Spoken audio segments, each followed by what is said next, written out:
Jerry should be here. Jerry should be here. Does it tell you where there's like? Oh, right there, viewers. 0 viewers, bro. Thank you guys so much. The zero special. 0 viewers. Thank you guys so much for tuning in. You know what? No, you can do it. Actually, I usually drink it at the end.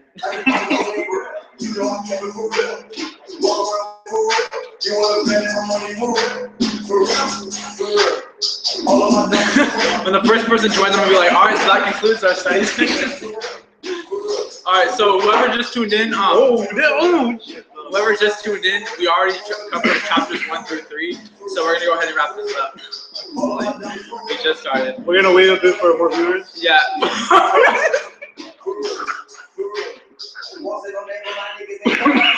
Someone dipped hella quick. That's so funny.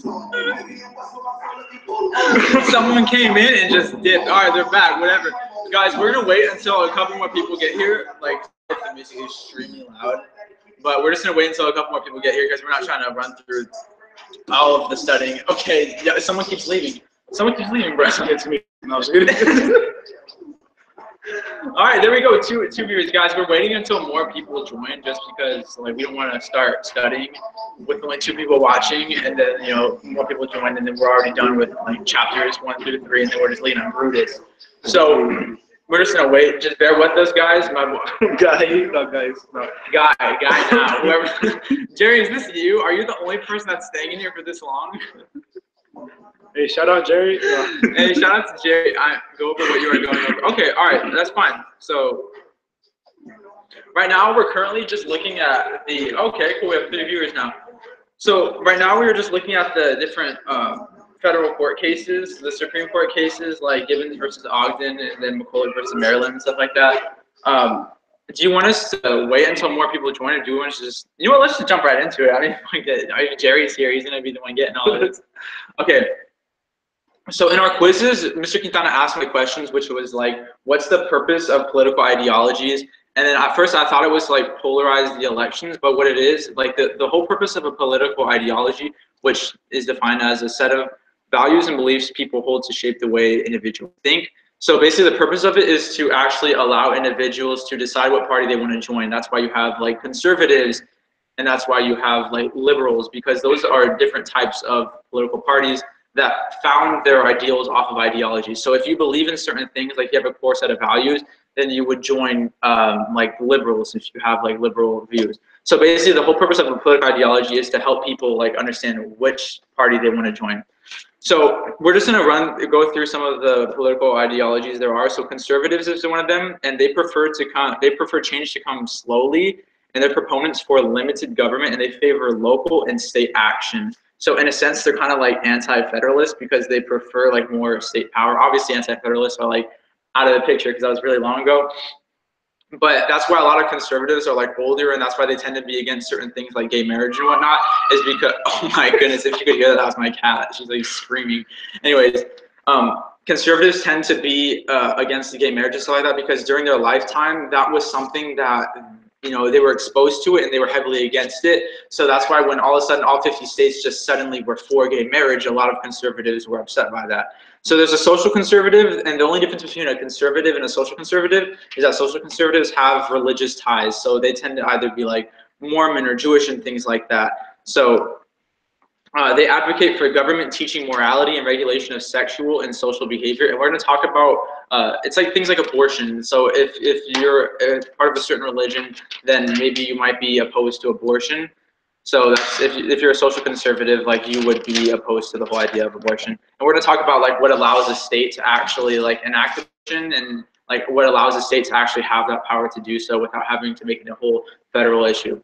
So there's a liberal who they value equality over other aspects of shared political culture. So they support a well-funded government, social welfare programs. So they kind of live for the people. Like they're not big on economics. They don't focus too much on that. It's more of like the social issues that people go through, such as gay marriage and whatnot. And I keep referencing gay marriage because that's a big thing that tends to be like among political ideologies. And I know right now it might seem a little dull, but it's just because like we're going through the political ideologies, and it might not be a huge thing on the quiz, but or on the test, but it's still good to know them.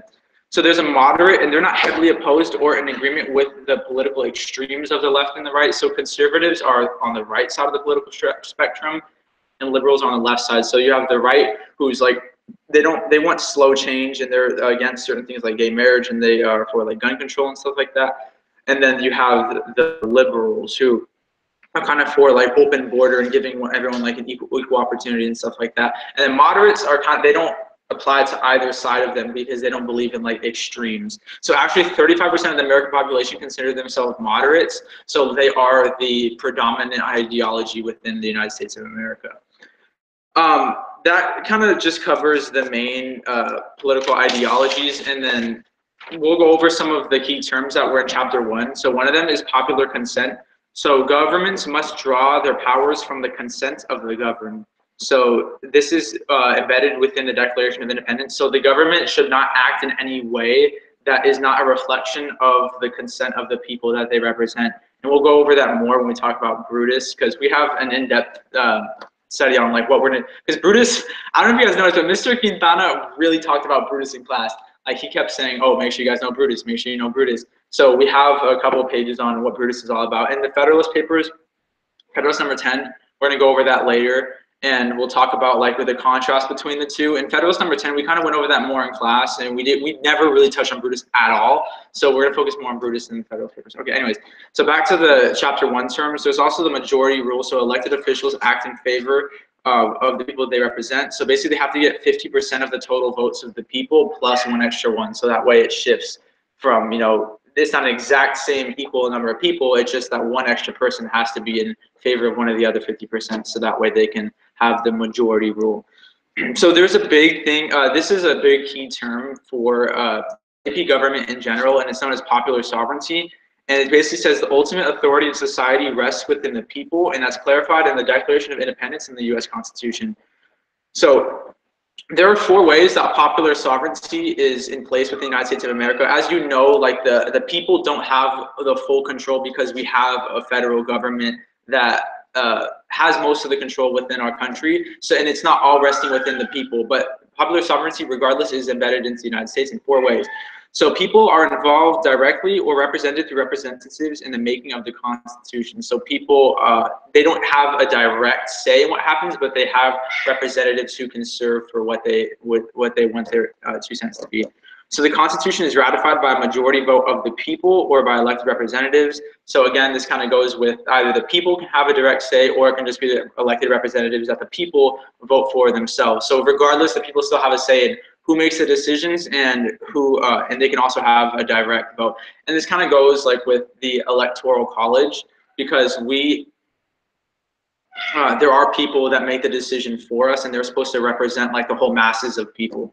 So the 3rd way that popular sovereignty is implemented within the United States is that the people involved in proposing and ratifying amendments to the Constitution, they are heavily involved in the ratifications. Like I said, there needs to be a majority rule and whatnot with the people. So that's that's the 3rd way popular sovereignty is embedded within our country. And then the 4th and final one is that the people indicate cooperation when voting in public elections. So there are public elections, and everyone is allowed to vote, and I hope you guys know which amendment that is. So that allows them to act. He's just playing, trust me. So that actually, since there are direct elections, that allows people to have a say in what, that's kind of like the basis of popular sovereignty, because if you have a say in a direct election, then you automatically are pretty much deciding like the certain powers in your country. So I would go over the American trends and statistics, because I know that there were some things in our quizzes that talked about like the certain views that people have of the American government and what they think that the American government stands for.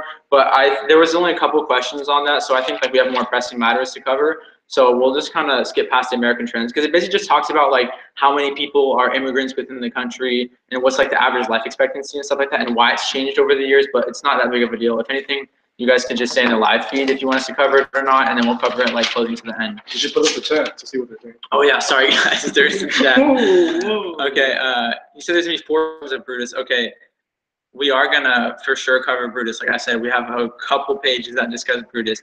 And Jerry, should you take notes? I mean, like if you want, this is like I said, we're not gods, like AP government gods.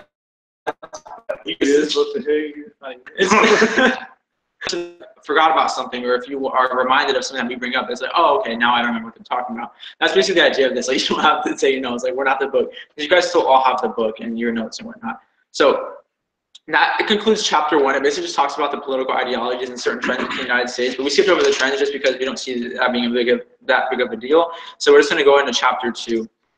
So chapter 2 kind of introduces with a Supreme Court case, which was Marbury versus Madison. And it says federal courts had power to nullify acts of the nation's government when courts find such acts to conflict with the Constitution. So basically, as you all know, the Constitution is the supreme law of the land. So if there's ever a court that acts against what the Constitution believes, then the federal courts have the ability to just nullify whatever they say, which makes sense because it's the supreme law of the land. And we're going to find out in Brutus why that's a big deal and why, like, Congress and the judicial branch have too much power over what's said in the Constitution, because it kind of like hinders what is actually correct and what's not. Because we'll cover it in Brutus, so I'm getting ahead of myself. Okay, so a lot of different causes are mentioned in chapter 2 as well. So there's the full faith and credit clause, and it says states honor the laws and judicial proceedings of other states, and that's found in Article 4. So basically, if there's one law that's implemented in one state, then it kind of determines what other states are going to pick up that law as well. And I believe that's what happened with the gay marriage as well. Since gay marriage was implemented in one state or in a couple of states, and since it was approved of, then all of the states as a whole had to accept it. So there's also the supremacy clause, which I just said earlier. It states, in quotes, Constitution and the laws of the supreme law of the land. So there is nothing that supersedes the Constitution. And again, that'll be mentioned in Brutus why that's such a big deal. So the supremacy clause is used as an enforcement of the power and the legitimacy of the Constitution. And I keep want to mention Brutus, but like I'm going to get to that later after these chapters. So there's a big difference between the different powers that are mentioned in the Constitution, especially for Congress. There are things called enumerated powers, which are powers that are specifically granted to Congress in Article 1, Section 8 of the Constitution. And they're specifically laid out aspects, and I'll cover those later in chapter 3. It talks about like what specific enumerated powers there are, and it mostly has to do with fiscal things like that have to do with the economy and whatnot. So there's the necessary and proper clause, which gives Congress authority to pass all laws it deems necessary and proper to carry out enumerated powers. So again, if Congress sees that any law should be implemented, then it plays off of its enumerated powers and says if there's a correlation between what it thinks that they should enact and it kind of falls in line with the enumerated powers as well, then they have the power to just enact something, like whatever they want, if it falls in line with both of those two things. So there are also implied powers. So those are the powers of the national government that are derived from the enumerated powers and the necessary and proper clause. So those aren't directly mentioned in the Constitution, but they come from the enumerated powers. So the enumerated powers are kind of like the basis for everything that Congress bases its ideas off of. So if it thinks something that should be necessary and proper, which is under that exactly what it says, the necessary and proper clause, then it will enact it. And it has implied powers, which is very ambiguous because not every single power is mentioned in the Constitution. They came up with this idea of implied powers, which is kind of messed up. But that's why you have the judicial branch, which has judicial review, and it overlooks all of their aspects that any of the other branches try to enact. So we're going to go over the differences between Federalists and Anti-Federalists. And also, we're going to go over the difference between informal and formal amendments to the Constitution and the Articles of Confederation versus the U.S. Constitution. So, Errol, do you want to just talk about the differences between the two? It just basically goes one and one, and then you just talk about it. About the Articles of Confederation and the Constitution? Yeah. All right, sorry, I'm a bit nervous. It's not that I'm on camera shy, it's just that I'm stupid. All right, but either way, so as you guys may remember in my presentation about the Articles of Confederation, it was weak as, so there was no, there was 2 to 7 members of the Congress per state, while the U.S. Constitution has 2 senators per state, representatives appointed in accordance to the population. All right, so all appointed by state legislature, and then the other one's reps elected by the popular vote senators elected by state legislatures. So that kind of goes into the idea of popular sovereignty. Like we're allowed to directly vote for our representatives, but then the representatives then vote for the senators, which kind of goes into the idea of the first difference between the two, which is that the Articles of Confederation were unicameral. There was solely Congress, and then the U.S. Constitution was bicameral. So it's still Congress, but it has two different like subdivisions of Congress, which is the House of Representatives and the Senate. So just take it from number 5. Number 5 is the congressional pay, which means that the people are paid by the states, not the people, but the Congress, I'm assuming, right? Yeah. The Congress is paid by these states, while when the Constitution is congressional pay, when they're paid by the federal government itself. Yeah, so number 6 is the chair of the legislature. So it's basically like the president of Congress. And it's literally called the president of Congress. The chair usually just means the president that presides over anything. So the chair of the legislature, since it's bicameral, it has 2 different people that are assigned to the different subdivisions of Congress. So there's the Speaker of the House of Representatives, and then there's also the Vice President who presides over Senate. So those are the 2 different chairs of legislature. And then going to number 7, it's there was no executive branch in the Articles of Confederation, but there was in the U.S. Constitution, and that was the President of the United States. So that was a really big deal. That was a huge difference between the Articles of Confederation and the U.S. Constitution. In the Articles of Confederation, they were worried that if there was one person who had the sole power to make decisions, because like they're the president of that nation, then it would just get out of control with the powers they have. But that's why there's ultimately the thing of checks and balances in the United States Constitution that prevents such a case from happening. So the 8th difference, they're a national judiciary. So there was a judiciary, some kind of a judiciary branch for the Articles of Confederation, but the only thing that it presided over was maritime. It's called maritime judiciary. So basically anything that involves overseas with Great Britain. So there was no like internal courts that presided over internal matters. It only presided over overseas matters with Great Britain, because they weren't expecting to completely become independent. They were just expecting to have that tie with Great Britain and make sure that they have some kind of court system that can allow them to communicate. However, in the U.S. Constitution, there is a national judiciary, and that's under the federal judiciary, and that includes the Supreme Court. So the Supreme Court, again, is the one that presides. It's like it checks all of the other branches to make sure that they're staying within the Constitution, and that's one of the big things. There was no Supreme Court, and there wasn't even like a national court under the Articles of Confederation. So the resolver of state disputes in the Articles of Confederation is the Congress, and the resolver of the state disputes under the Constitution is the Supreme Court.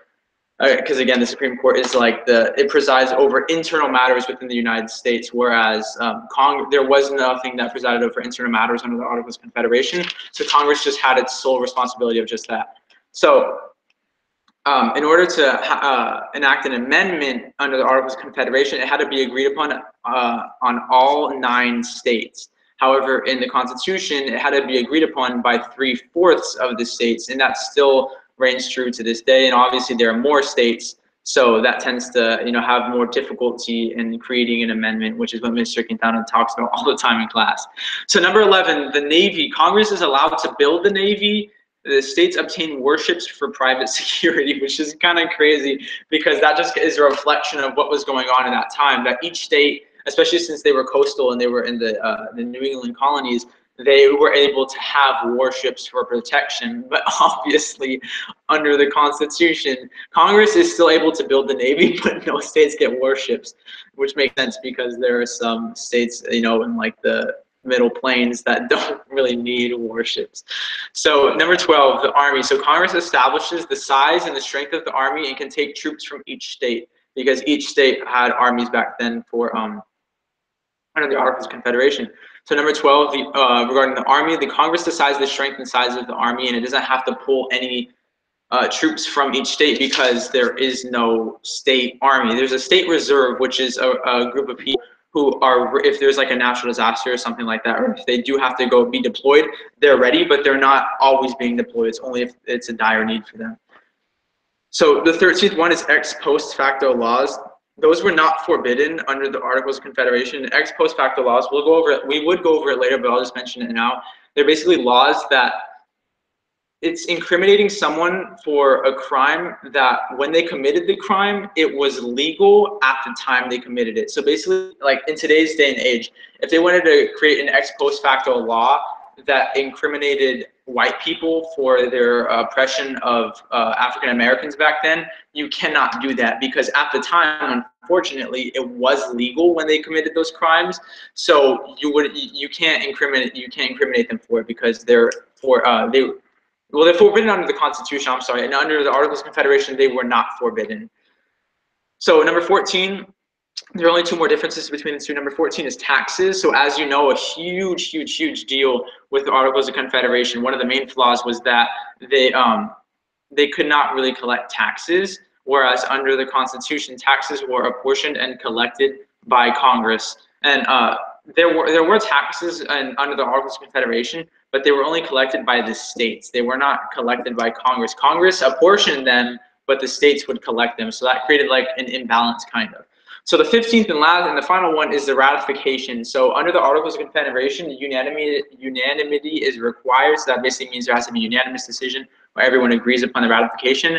Whereas under the Constitution, the ratification you need the consent of 9 states. And that kind of goes back to in regards of creating an amendment under the Articles of Confederation. It needed to be agreed upon on all 9 states. But you can kind of see how they took that general idea of the whole 9 states thing and they just moved it over to the Constitution in terms of ratification. And we're just going to check the stream to see if there's anyone who has any questions. If you do, okay. Let's see. Okay. Killer Donuts is awesome. Oh, by the way, yeah, it's exactly what Jerry said. Like we just basically got points from the chapter, and we're creating our whole study session off of that. Like there wasn't an exact study guide. The study guide's basically like Mr. Quintana telling us, all right, chapters 1 through 3, study them. Brutus, study it. Federalist number 10, study it. So that's pretty much it. Like we don't have an actual like study guide to go off of. So we're pretty much just speaking about whatever we think should be spoken about. So now we're going to go over the difference between Federalists and Anti-Federalists. You want me to get this one so you can think? Yeah, go for it. All right, so I kind of choked in the beginning, but it's because I'm whack. All right, so we're going to go about federalism right now. And Federalists, they obtained most of their support from the people in the urban areas. And they were the main proponents for the Constitution. They actually wanted the Constitution. They're the ones who fought for it. And mainly the people who supported the Federalists were people who were business owners who wanted government to regulate the economy and the fiscal policies. Sorry. And the prime proponents for the Federalists were George Washington, Alexander Hamilton, and James Madison. And James Madison was actually the one who created the Federalist Papers.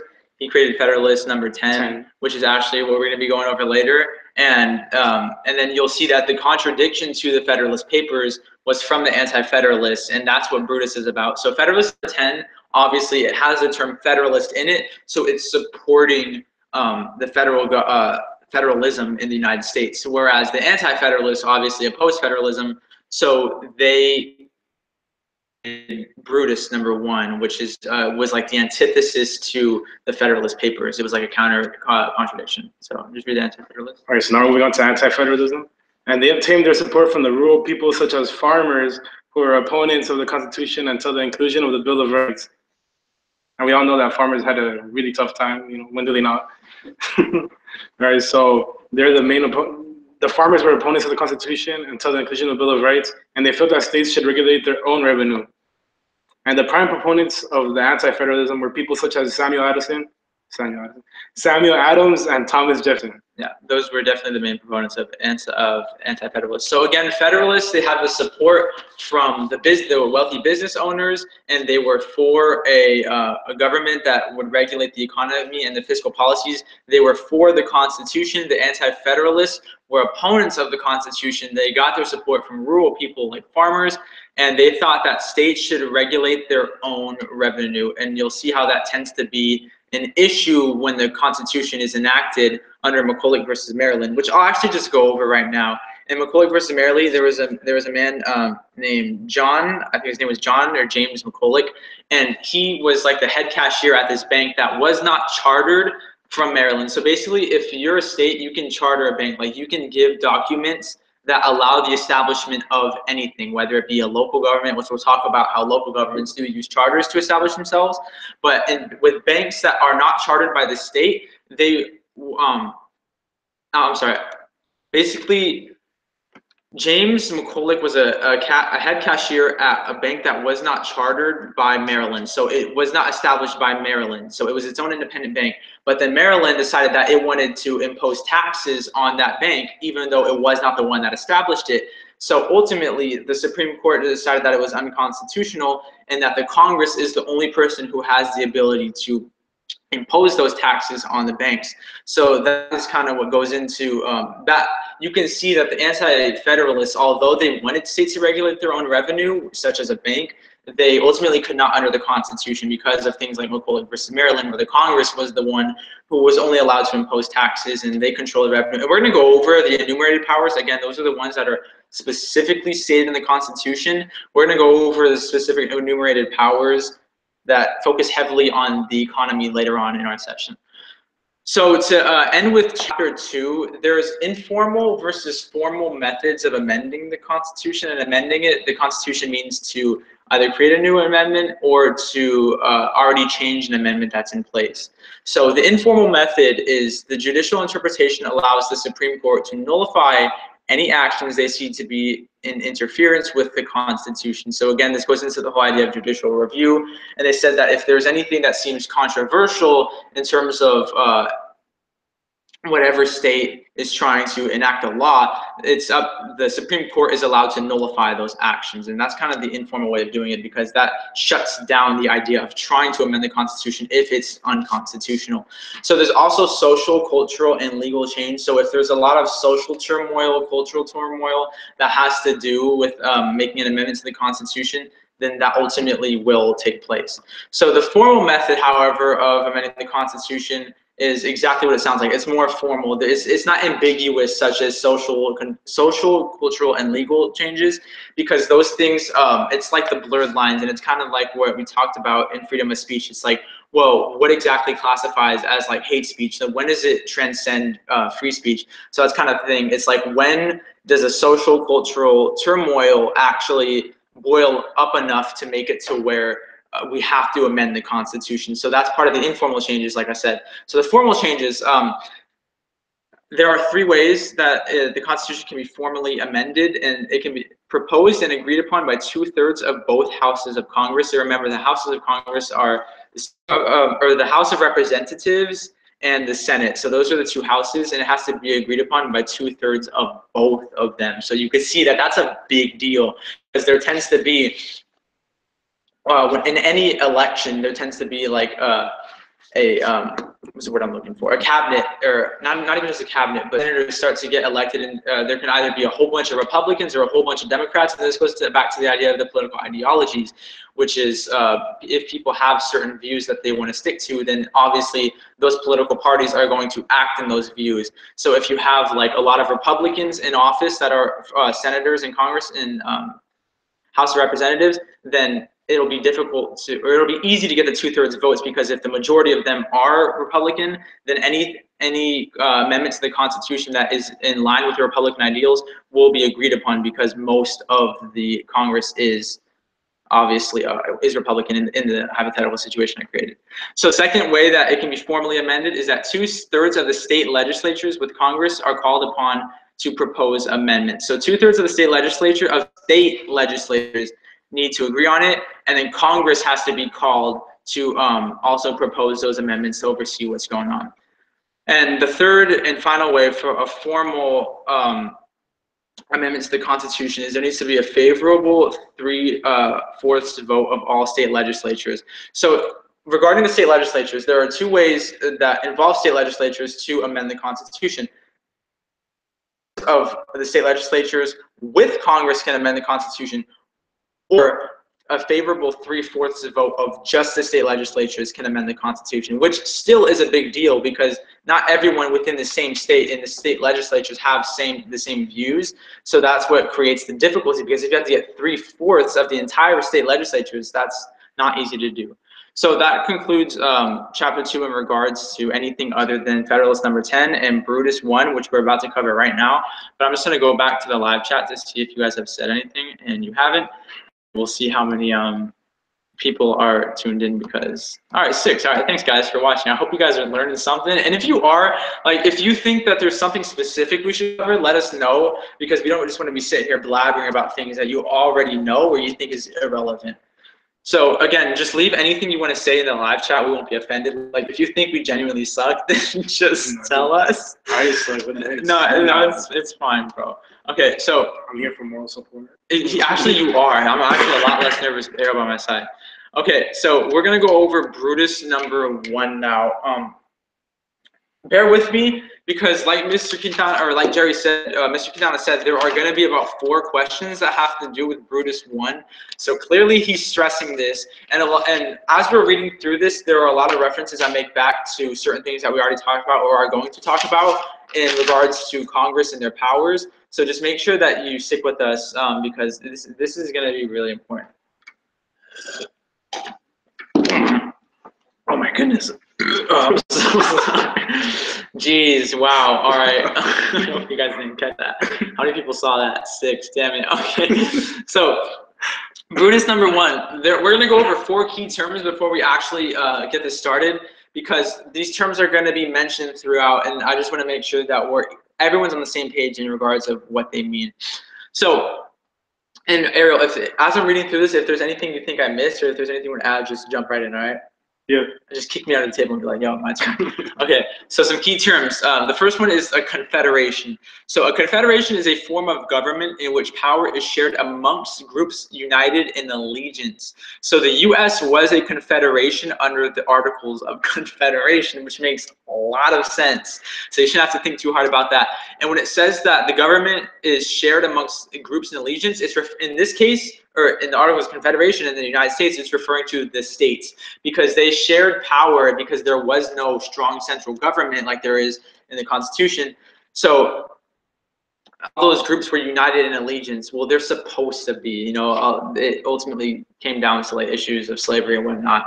Anyways, the second term that you guys should be aware of is a republic, and a republic is a state in which supreme power is held by the people and their elected representatives. So that kind of goes back to the idea of popular sovereignty. It kind of resembles a republic, because supreme power is held by the people because they are allowed to have a direct election with certain things in our government, which is where the whole idea of popular sovereignty comes in. And that's why it's a big deal, because you can connect popular sovereignty to a lot of different terms in AP US government.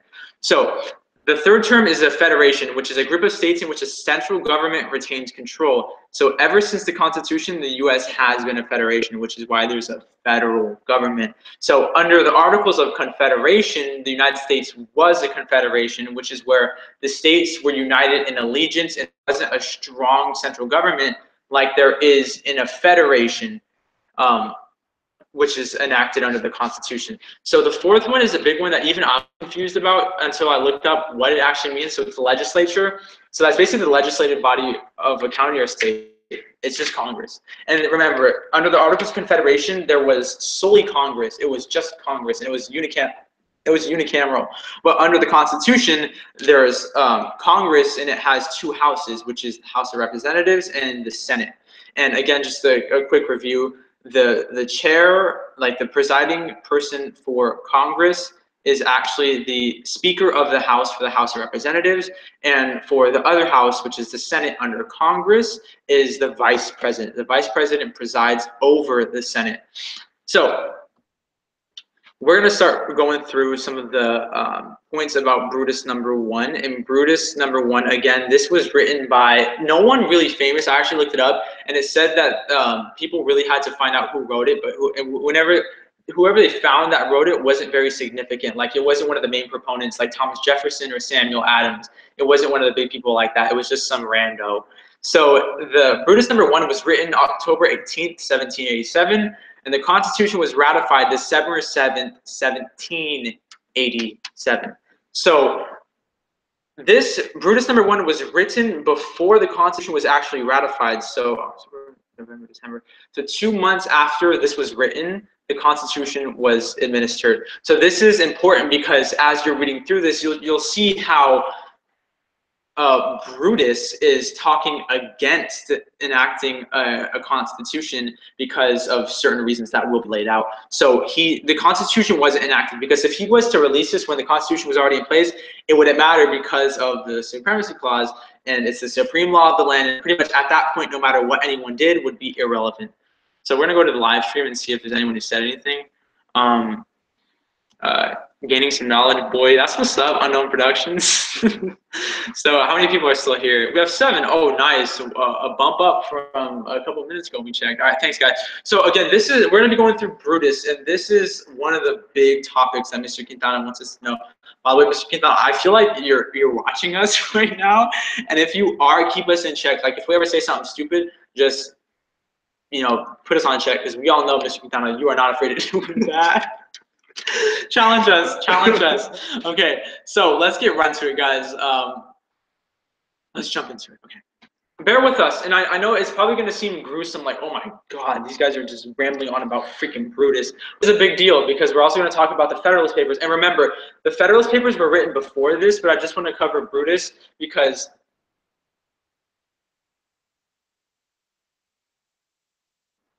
what James Madison was referring to when he wrote the Federalist number 10. So we're going to go through Brutus number 1 first, and please try to pay attention because this is a big deal, and we have pretty thorough points that talk about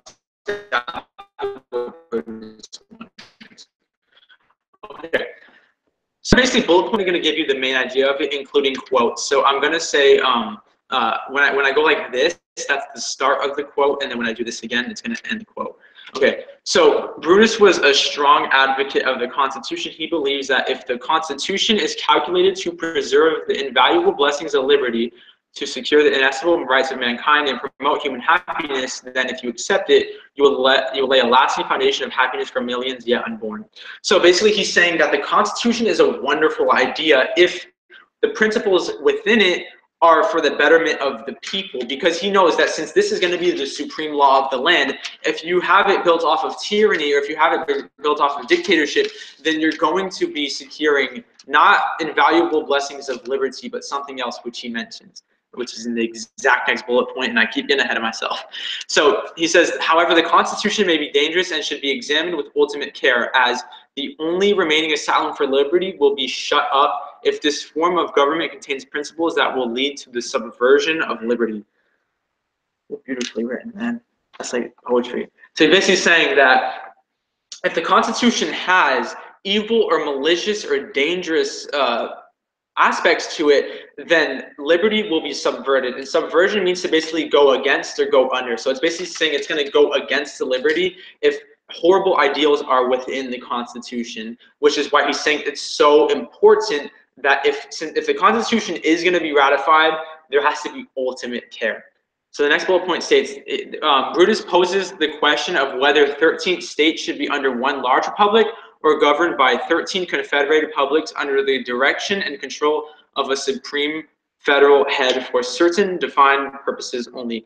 So he's basically saying, should the 13 states be united under one large republic, or should they remain a confederacy? And remember, a confederacy is a group of states or a group of powers that are united in allegiance, so within a common goal. Like there's no established government that they have to follow because they're each their own, and they're supposed to follow the same moral code and the same political code and whatnot.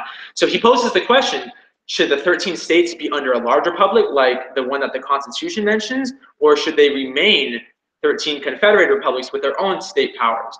So that's his main question. That's the overall focus of this. So he was very skeptical of the power the Constitution has, as it is the supreme law of the land, and yet the Congress shall have the power to make all laws necessary and proper for carrying into execution the foregoing powers. So he claims that since Congress has this much power to create the laws that it itself finds to be necessary and proper, then there is no need of any intervention of state governments to execute any one power vested in the general government, as they are to be declared void if they are inconsistent with the Constitution. So there's basically no need for state powers if the Congress has the ability to say, you know what, we think this is necessary and proper, so we're going to enact this. And the states have no say because they are not the supreme law of the land, which is the Constitution, which is what the Congress has its ideals based off of. And remember, the Congress supersedes the state governments. So there's this big issue of what if Congress acts in malicious ways? What if what they think is necessary and proper isn't necessary and proper? And that's what can cause a dictatorship. So that's the main focus of Brutus, number one. He's saying, like, and just wants to destroy this country. So Brutus's conclusion then is that this government is a complete one, not a confederation. It is important to note that the people of the U.S. were so accustomed to the Confederation of the U.S. because of the Articles of Confederation. He states that with the impending induction of the Constitution, all that is reserved for the states must be very soon annihilated because they are barely necessary for the organization of the general government. He's basically saying that since the Confederacy, the whole idea of having states having their own powers united under a single allegiance, that will be completely void. It will be completely gotten rid of because Congress has too much power to say what they think is right, and they're just going to roll with what they think is right. And since state governments have no other say in it because it's, again, Congress is running under the Constitution, which is the supreme law of the land, and you cannot, apparently, even though it's just written in text, go against the supreme law of the land. So we're going to go back to the live session to see if Jerry said buffering. Let's go, Jerry. If it fixed, can you like send a message and let us know like if it's better now? So we still have 7 viewers, guys. Thank you. I hope you guys are learning some of the stuff from Brutus. I read through the entire thing and it wasn't fun, but it's kind of what allowed me to get this thorough idea of it. And yeah, all right, let's keep going through it. Again, Jerry, if it's okay, there we go. Cool. Thanks, Jerry. Thanks for letting me know. Jerry's our guy, right? Jerry's gonna get a big old wet kiss tomorrow. All right. So our next bullet point: the legislature have authority to contract debts at their discretion. They are the sole judges of whatever is necessary to provide for the common defense, and they are only to determine what is for the general welfare. No state legislature or any power in the state governments have any more to do in carrying this into effect. In the business, therefore, of laying and collecting taxes, the idea of a confederation is totally lost, and that one of a republic is embraced.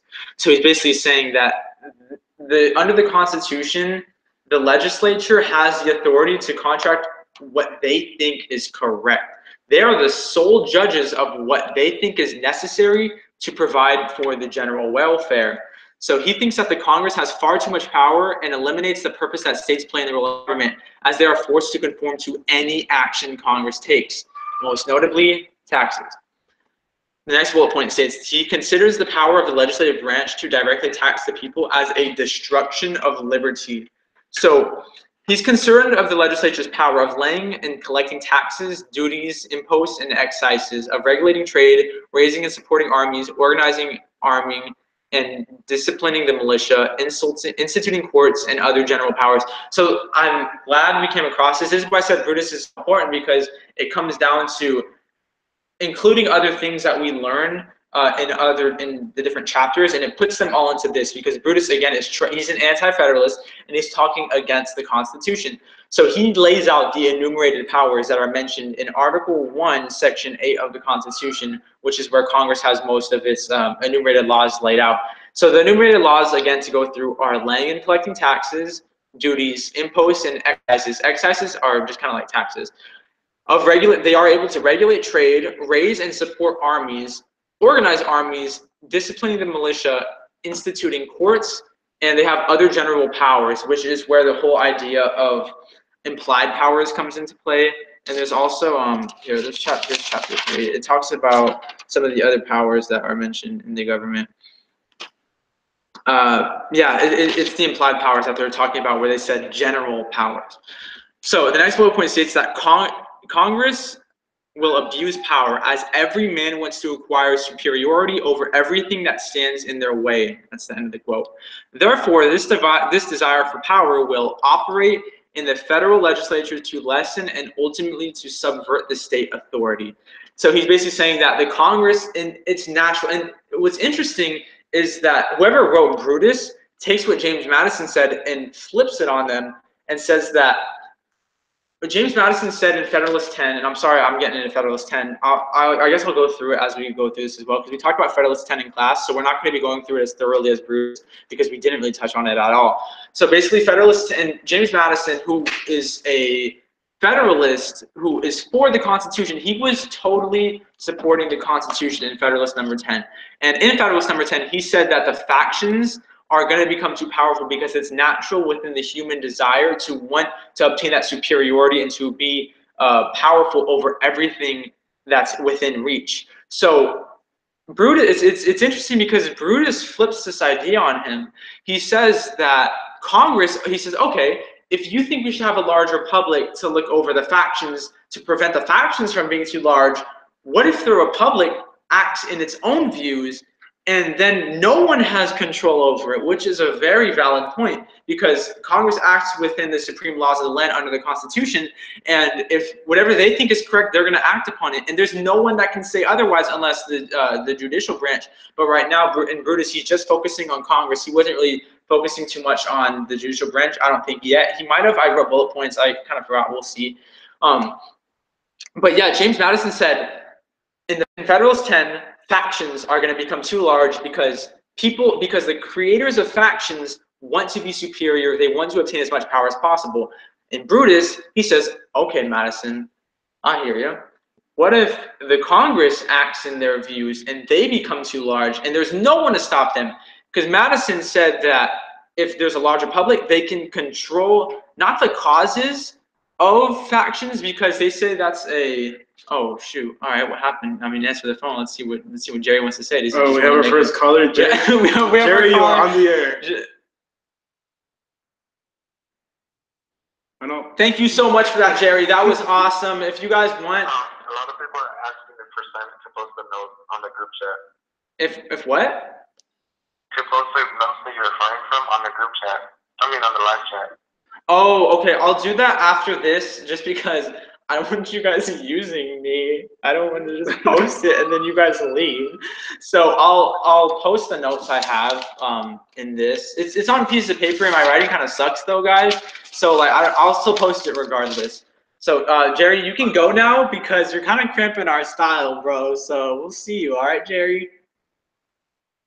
Okay, I did not understand what you said, but okay. Awesome, great. I love you, Jerry. Wonderful, wonderful guy. You guys should. Jerry is single, by the way. If any ladies are out there, homecoming's coming up. You know, I'm already taking Ariel. Oh, crazy. He doesn't even know. I kind of spoiled it. But Jerry, you know, homecoming's coming up, and Jerry is, you know, looking for a mate. So hit him up. Jerry Palacios. I'm sure you guys know him. The one that hates female. I'm just playing. Jerry doesn't. Jerry loves females. Jerry is crazy about females. Hit him up. Anyways, let's get back to Brutus number 1. Okay. So again, in James Madison, he's a Federalist. He says factions will become too large because the creators of factions want so much power. And therefore, we need a large republic to look over those factions to prevent them from becoming too powerful, which makes total sense because factions are kind of like the political ideologies of like Democrats and Republicans and stuff like that. And in Brutus 1, whoever the hell wrote Brutus, I don't even know his name. He's a rando. Like I said, he's a rando. So he basically said that, okay, yes, you're right. Factions can become too powerful because people do tend to want to be superior and obtain power over everything. But what if the Congress, since they act in their own views, becomes too powerful? No one can stop that because they're running under the supreme law of the land. And I'm sorry I keep repeating that. It's just I want to etch that into your guys' minds because that's like the main argument of Brutus 1 is basically talking about the Congress becoming too powerful. And since they're the supreme law of the land, you can't do anything about it. Whereas with the factions, you know, if you have a large republic, you can look over the factions, but if the large republic itself cannot be looked over, then you're digging a ditch that you're going to fall in yourself. So the next bullet point states that he considers judicial power to be too powerful. Oh, so this is where it comes down in judicial power. So he does indeed mention judicial power in Brutus 1. So he says it contains a Supreme Court which presides over all civil cases. Under the Articles, again, the reason why they're so against this is because whoever's writing Brutus number 1 is an anti-federalist, and they were so used to the Confederation under the Articles of Confederation. They were used to a maritime judiciary where they only focus on things that have to do with Great Britain and overseas matters. They didn't have to focus on any courts with internally within the 13 states. So now that he's hearing about Supreme Court, he's like, hold up. You're telling me the Supreme Court presides over every case? He says that the Supreme Court will eclipse the dignity and take away from the respectability of the state courts. They will swallow up all the powers of the courts in the respective states. So he's basically saying the Supreme Court has too much power. They are able to preside over every single civil case, every case that goes up to them, because it cannot be decided in local courts or state courts.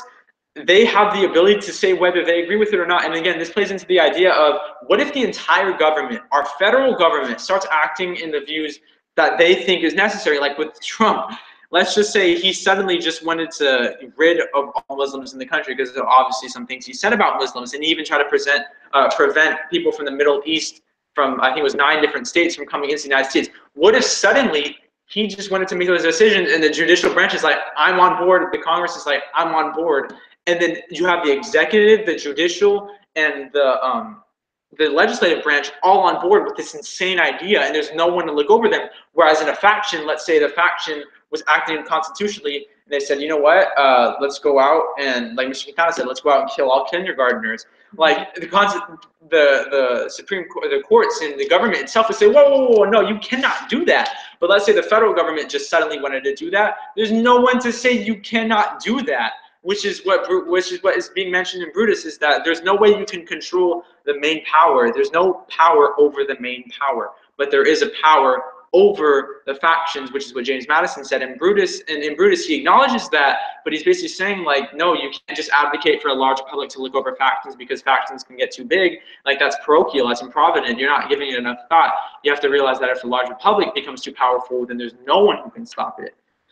So in Brutus #1, the writer actually quotes Montesquieu, who states that in a large republic there are men of large fortunes. He has interests of his own. He soon begins to think that he may be happy, great, and glorious by oppressing his fellow citizens. However, in a small one, the interest of the public is easier perceived, better understood, and more within the reach of every citizen. Abuses are of less extent and, of course, are less protected. End quote. So he's basically saying that in a large republic, the people in power may think that, you know what, we're acting in the benefit of the general welfare. What we're doing is what everyone wants. And let's say they think they're doing good by oppressing their fellow citizens. That's not good. That's what they perceive to be good. That's their perceived truth. Oh no. That's his car, Anyways, and then Montesquieu says, and Brutus acknowledges and agrees to, says that in a small republic, the interest of the public is easier perceived because there aren't as many people. You have a group of people that are going to be electing a representative power that is easier to fall in line with the small minority, or the small group population of people, because he states that if it's easier to deceive people if there's a huge mass of them, because a lot of people are going to interpret your messages differently. However, if you're trying to deceive a small group of people, they're going to have consensus with each other, and there's going to be more interaction and communication that says, hold up, what this guy's doing isn't right. Whereas in a big group, it's like, yeah, I think this is right. Well, I don't think this is right. And then there's just a mass of people, and you can't come to a consensus as to whether, yes, it's wrong, yes, it's right. So that's why he's saying in a larger public, that's also harmful, because the politicians and the people in power can easily deceive their citizens without the citizens knowing, because there's so many of them and they don't have as much communication as a small group would. So the final point on Brutus 1, we went through everything, and we'll give like a quick rundown of exactly what Brutus 1 talked about. So Brutus, I like how I call him Brutus, even though like this is just Brutus 1, like this isn't even the author's name. However, he states his thoughts on the standing army are the following. He believes in a large republic with one army. The soldiers will only fight for the government because it is their duty, whereas a free republic, which is one where there isn't a strong central government and there are states that have their own powers and whatnot, a free republic requires the soldiers to have affection and respect for their leaders, where they want to fight for a cause, not because they are forced to. In the federal government, there are some people who may be against going into Afghanistan and whatnot, and they're like, why do we have to go out there? Like, this isn't the right way to approach this. We need to be on more peaceful terms. However, there's a federal army, and that federal army is required to fight. If President Trump just ultimately said, and like I said, every single branch was on board with him, and they just wanted to go over to Canada and slaughter all the poor Canadians and Frenchmen, then the army would have to, if every single branch was for it, because it's their duty. They're not for it, it's just their duty. Where in a free republic, where there's more state powers, the army under the states can look towards their leaders, and if they agree with what, they can decide whether they agree with the cause or not to fight. Whereas in a federal government, if you're part of the federal army, you have to fight. Republic, you don't have to. It's in the leader and affection in order to have their army actually be willing to provide and protect them. So they're where they want to fight for them. So that's the end of Brutus. The main idea of it is, this is a counteraction to Federalist 10, which is what we're going to talk about after this, which states where James Madison basically talks about, we need a large republic to look over the factions, because factions, it's within people's nature to want to be superior and to want to obtain all this power. So factions can become too large and ultimately impose their views on other people and start to do things that are not right. So you need a large republic to keep them in check. And Brutus, his argument is that, okay, that makes sense, but if you have a large republic, there's no republic that looks over that republic like there's a republic that looks over the factions. There's no one to keep them in check other than each other. So if every single branch, like if Congress ultimately created laws that it thought were necessary and proper, and the judicial branch, after they did their review, they're like, yep, that's fine, but it was a terrible idea that the masses thought of, then there's no one to control that, and there's no one to change that, because if the judicial branch is on board and the Supreme Court does not declare the Congress's necessary and proper acts as unconstitutional, then the federal government can do what they believe they think is right.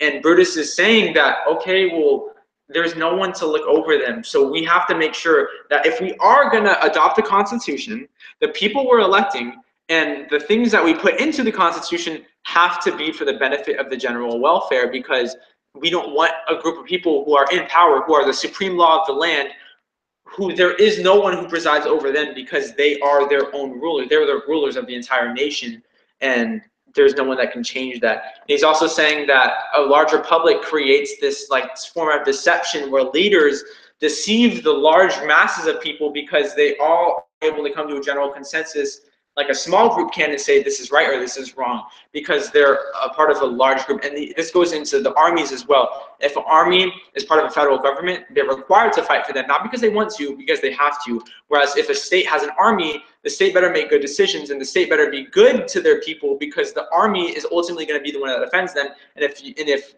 the state leaders, the state legislature, are not acting with the army, like with what the army wants, and the army's gonna be like, no, we're not gonna fight for you. So then the state legislature's gonna be like, okay, what do you want us to do? We'll do what you guys want. That'll make you want to protect us. Whereas in the federal government's like, no, we don't care whether you agree with us or not. You're fighting for us. So those are the main ideas of Brutus number 1. I hope that allowed you guys to get a better idea of this.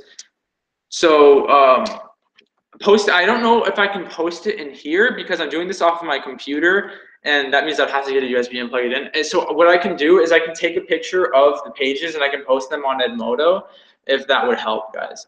So we still have 6 viewers, guys. Thank you for staying this long. I appreciate it. And did you guys so far to this point, Ariel, are you okay to go over Federalist 10? Because you have a lot of facts on this. Just like basically name them off, and you'll give them the general idea. Yeah, since you don't want to go that much in depth, this is pretty simple. I'll just cover the basics. I'll talk for once. Okay, and then also, if you guys so far have learned, I feel like we had a vibe right there. Did you guys see that? Anyways, if you guys learned something that you didn't know, let us know. Don't tell us like what exactly it is. That's not what I'm asking. It's just I want to make sure that this is effective to some extent. I mean, I feel as if 6 people are still in here, then it has some effect, and I hope that we're reviewing things that you guys are gonna go over. By the way, Ariel's gonna go over Federalist 10 very soon. And remember, that was written by James Madison, and that was the first paper that was published. Brutus came afterwards, because Brutus was talking against the Federalist notion, which is like, yes, we're for a constitution.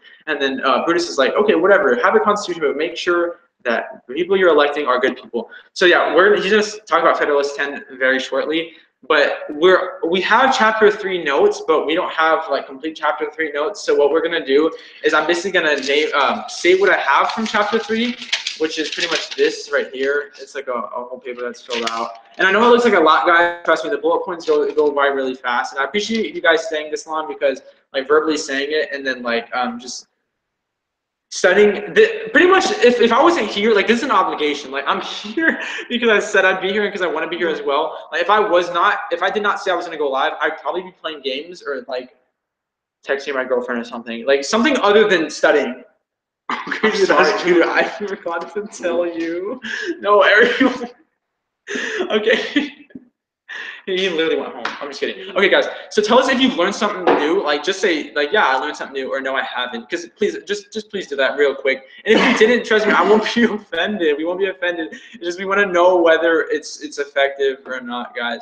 So we're gonna have Ariel take it away with Federalist 10. All right, guys. So I'm talking for the first time, so bear with me. I'm gonna go over Federalist 10. It's a fairly simple document. I have some brief notes I'll go over for you guys.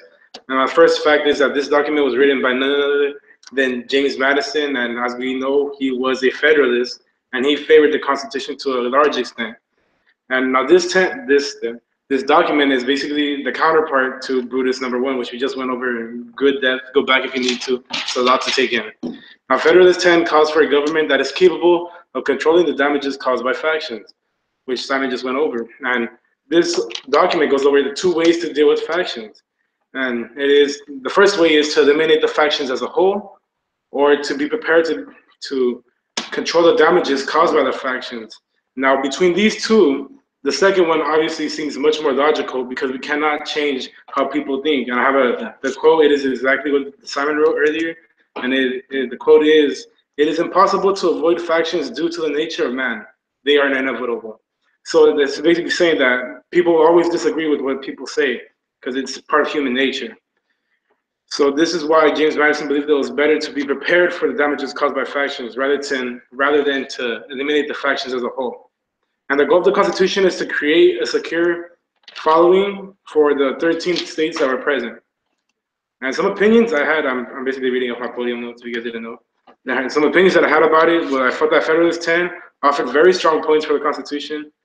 And I also believe that it delivered realistic answers for the factions, such as being prepared for the damages caused by it. And the document, although it's very strong, I feel like it seemed a bit cliche, TBH. I don't know why, I just felt like it was like the same old. But, yeah, right? He was basically just talking about like the factions and about how it's within people's nature to want to obtain this superiority over others, that they're going to ultimately act in what they think is right, which is basically exactly what Brutus said about Congress and about the Constitution and the government under a constitution. So it's like Brutus, obviously since Brutus was written after Federalist #10, Brutus flipped it on him to basically like support his argument of why there shouldn't be a large republic. So in Federalist 10, James Madison was basically talking about how factions the causes cannot be controlled because it's within people's nature to form these opinions, to create a faction. Like you cannot tell someone to not think a certain way because you're infringing upon their liberties. You're forcing them to not want to create their own opinions on certain matters, which is what a faction is. It's a group of people that come together with similar goals and similar mindsets. So he's basically saying a large republic cannot control the cause of the factions, but they can control the effects of the factions, which is a big deal because yes, you cannot tell people what to think because that's an infringement upon their liberty, but you can control the effects. Like if they want to go out and try to kill babies, then you're like, no, we're not going to let you kill those babies because there's a large republic that oversees that group of people. So I actually have some quotes from Federalist 10 as well. It says, "The government will always execute its laws and to operate upon the fears of any faction which may be opposed to it." So it's basically saying that the government will execute its laws in a rightful manner that opposes the overpowerment of certain factions. And James Madison kind of made an assumption on this. He's basically saying that whoever we elect into power is going to be responsible enough to make sure that these factions don't get big enough. But he never really addressed the fact of the government not building upon their own beliefs and becoming too powerful, which is a mistake on his part, and that was clearly, it was like exemplified in Brutus #1, which is kind of what showed the immediate downfall of a large republic. And to this, and thus far in the United States, unless you guys haven't, like, try to think of certain times when the government has acted in its own views and it's done something severe that caused like major issues. Has tried certain things that have like within his power that are like solely based off of what he wants. So that's a big issue, and that hasn't happened thus far. I don't think like a major event to where the government acts within its own views and there are detrimental effects caused by it, like this says would happen. And then Madison also stated that infringing upon freedom is a cure worse than the disease itself. So although a government cannot control the causes that leads to controlling the faction, they mustn't force themselves to do to only deal with the effects of the faction. They have to only deal with the effects. They cannot control the causes, like we said. So that's the main, those are the main ideas of Federalist 10. And if you feel as though we missed anything, or if you feel like we just, you know, just completely over something, then you can look up a summary of Federalist 10 online, because I think it's about like 9 pages, and I didn't want to read through it, so I read a couple pages of it, and then I read through the summary. And the summary basically just mentions the same thing about the republics getting too large, and then the large republic having, the factions getting too large, and the republic having to oversee them and control them. So now we're going to get into chapter 3. If you guys have any questions about Brutus or Federalist #10, then look them up. I'm just kidding. Ask us, and then we'll see if we can answer them.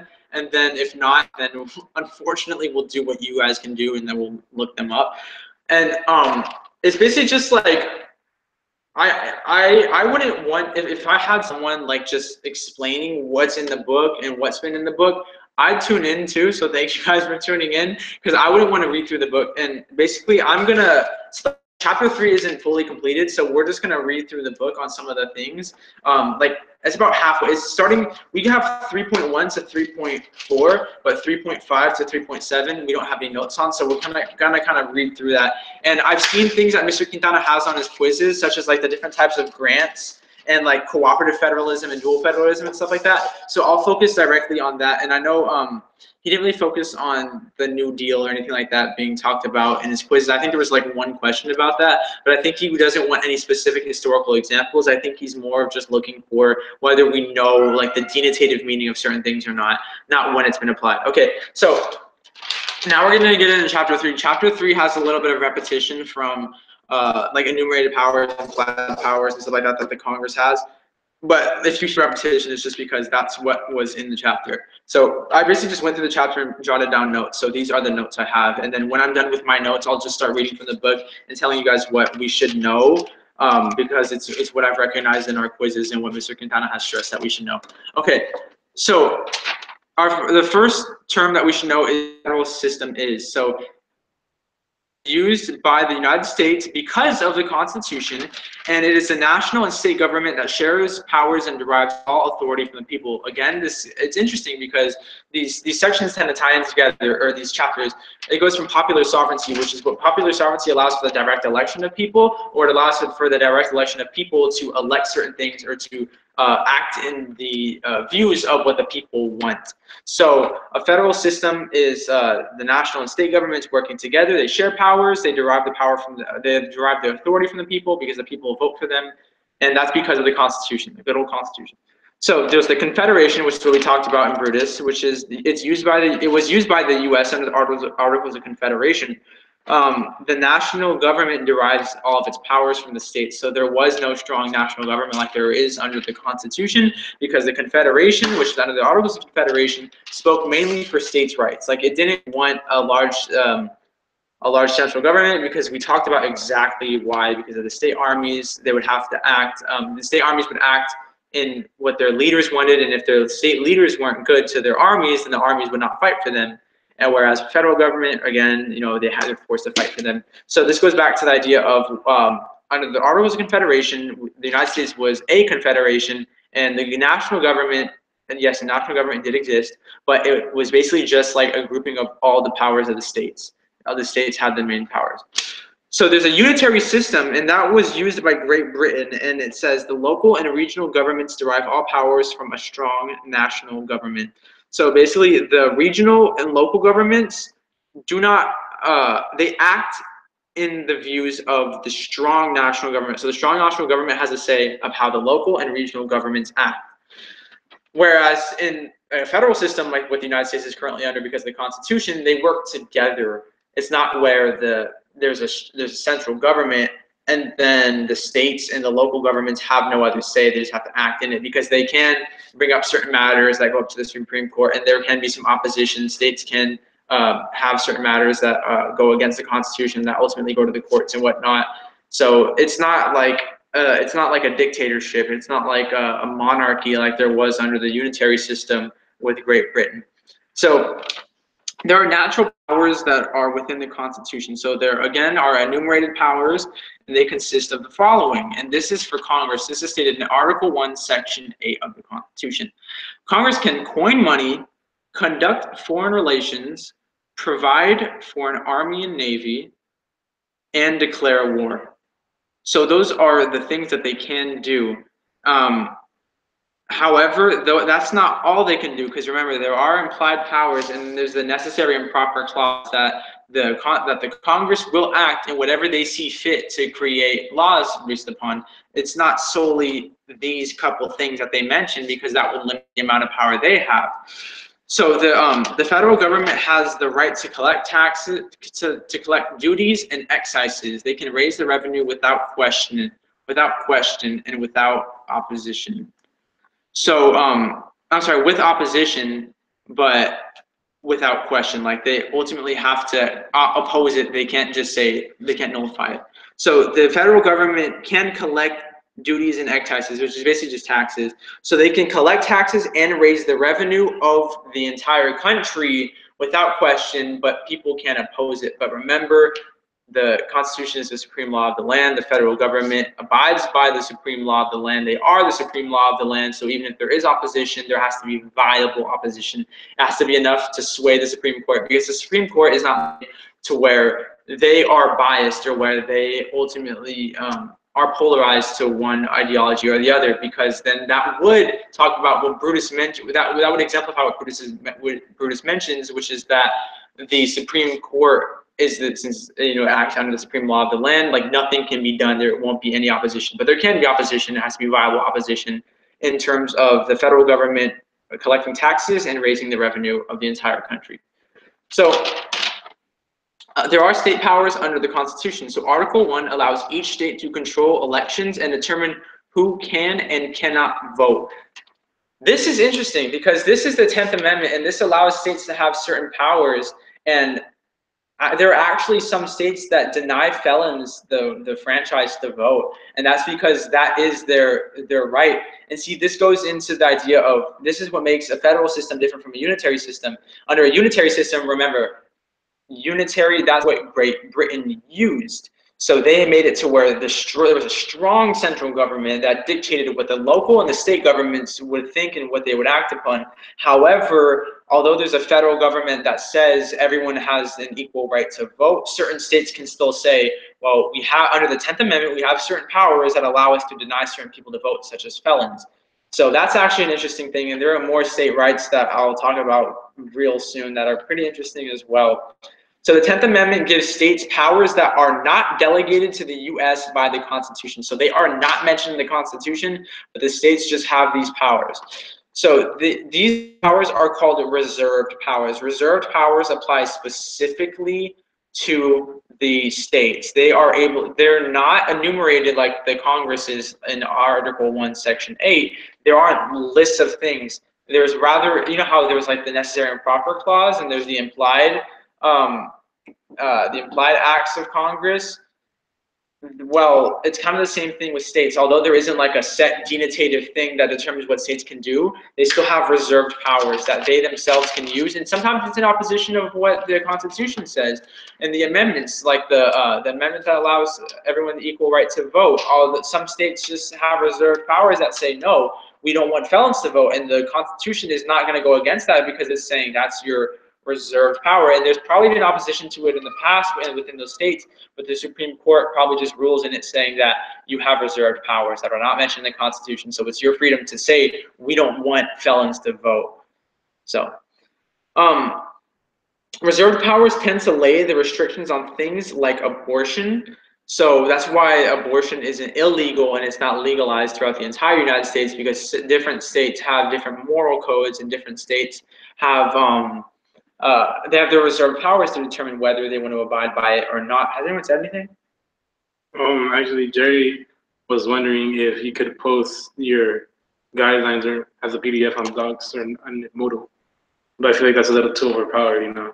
I will post them. I'll post them on Edmodo, I promise, guys. Just bear with me, please, because you know, I don't want you guys. I don't want you guys to leave. By the way, thanks, Vanessa. I really appreciate that. I hope that you are learning something new. So this was very interesting. This stuck out to me, and this is probably something I'm definitely going to bring up in class the next time there's an open discussion. So if you want to get challenged, just let me know. I'm just kidding. So the reserve powers. Another one of the reserve powers is kind of strange.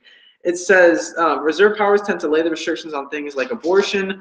They also determine the basis for state criminal laws, including those concerning the death penalty.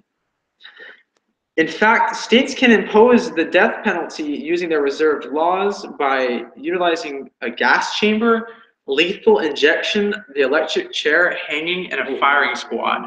So those are reserved powers that the states have, and although that's wrong under the 8th Amendment, which is no cruel and unusual punishments, these are for death penalties. And these are reserved powers, and they're not in use anymore because morally no state wants to have that reputation of, oh shoot, Texas electrocutes people who are on the death penalty. Like, no, that's not right. Like, no one would want that. The United States, it would get a lot of backlash. And although it's okay to do that under the 10th Amendment because of the reserved powers, it's still, there's this moral code that tends to have drawbacks from people going through with things, even though they have the reserved powers to do so. Oh, so I mean, actually, before you go any further, we have another question from a viewer. Oh, yeah. And they ask, is there any correlation between Federalist 10? Brutus 51. Isn't it Federalist? Never mind. Well, that's the question. We're Peter right now. Mr. Q also mentioned Brutus number 51. How does that document relate to Federalist 10 and Brutus 1? Oh, shoot. I didn't even know he was going to question us on Federalist 51. Ariel, can you do some research on Federalist 51? Ariel will get back to you hella quick regarding Federalist 51. I told you the correlation between Federalist 10 and Brutus 1, and it had to do with factions and like the superiority and this power. But just look up a summary of Federalist 51. Oh damn, we lost a viewer. They're like, these guys don't know what they're talking about. I'm out of here. These guys don't know what the hell Federalist 51 is. So, like I said, there are some things that we're gonna cover because we know them, but then there are other things we're gonna avoid because we don't. Honestly, I didn't even know Federalist 51 was gonna be asked. But thanks for letting us know, Jay. We'll get back to you on that. Okay, so there are concurrent powers, and concurrent powers are powers that are shared by national and state governments. So they consist of collecting taxes, borrowing money, establishing courts, chartering banks, and spending money for the general welfare. Now, it's important to note that these concurrent powers are only to a certain extent, and it's just what was mentioned. It's probably other things, but this is what they mentioned in the book, so I imagine these are the only ones we should know. So concurrent powers are shared between the state and the national government. So if you remember in McCulloch versus Maryland, where I talked about it earlier, how Maryland wanted to impose taxes on a bank that it did not charter. That was not, it was declared unconstitutional. And the Congress basically said, well, we're allowed to do that, but you're not. So that wasn't a shared power. Although there are concurrent powers of collecting taxes and establishing courts and chartering banks, you cannot just do certain things that are only applied to and enumerated to the Congress in the Constitution. The Congress is allowed to impose taxes on actual on banks that are not chartered in Maryland in any states, but Maryland just thought that since it can charter banks, it can also impose taxes on banks that it did not charter, which is not what can happen. So again, concurrent powers are those shared by the state government and the federal government, and they consist of, again, the following: collecting taxes, borrowing money, establishing courts, chartering banks, and spending money for the general welfare. And regarding spending money for the general welfare, there's a whole section on different types of grants, and we're going to go over what those grants are, just because I know that in some of our in-class assignments, and then also in some of the quizzes that were online, I think in quiz 3, well, yeah, because obviously quiz 3 was chapter 3, he talks about the different types of grants that are offered and what they do and who's allowed to have them. So we're going to go over those. And again, I don't have notes on those, but the book is open to those grants. So I'm going to talk to you guys about that after I'm done with my page of notes. So now we're going to move on to powers denied under the Constitution. So these are kind of what I consider automatic checks and balances. So the Congress cannot favor one state over another in regulating commerce and cannot lay taxes on items exported from a state.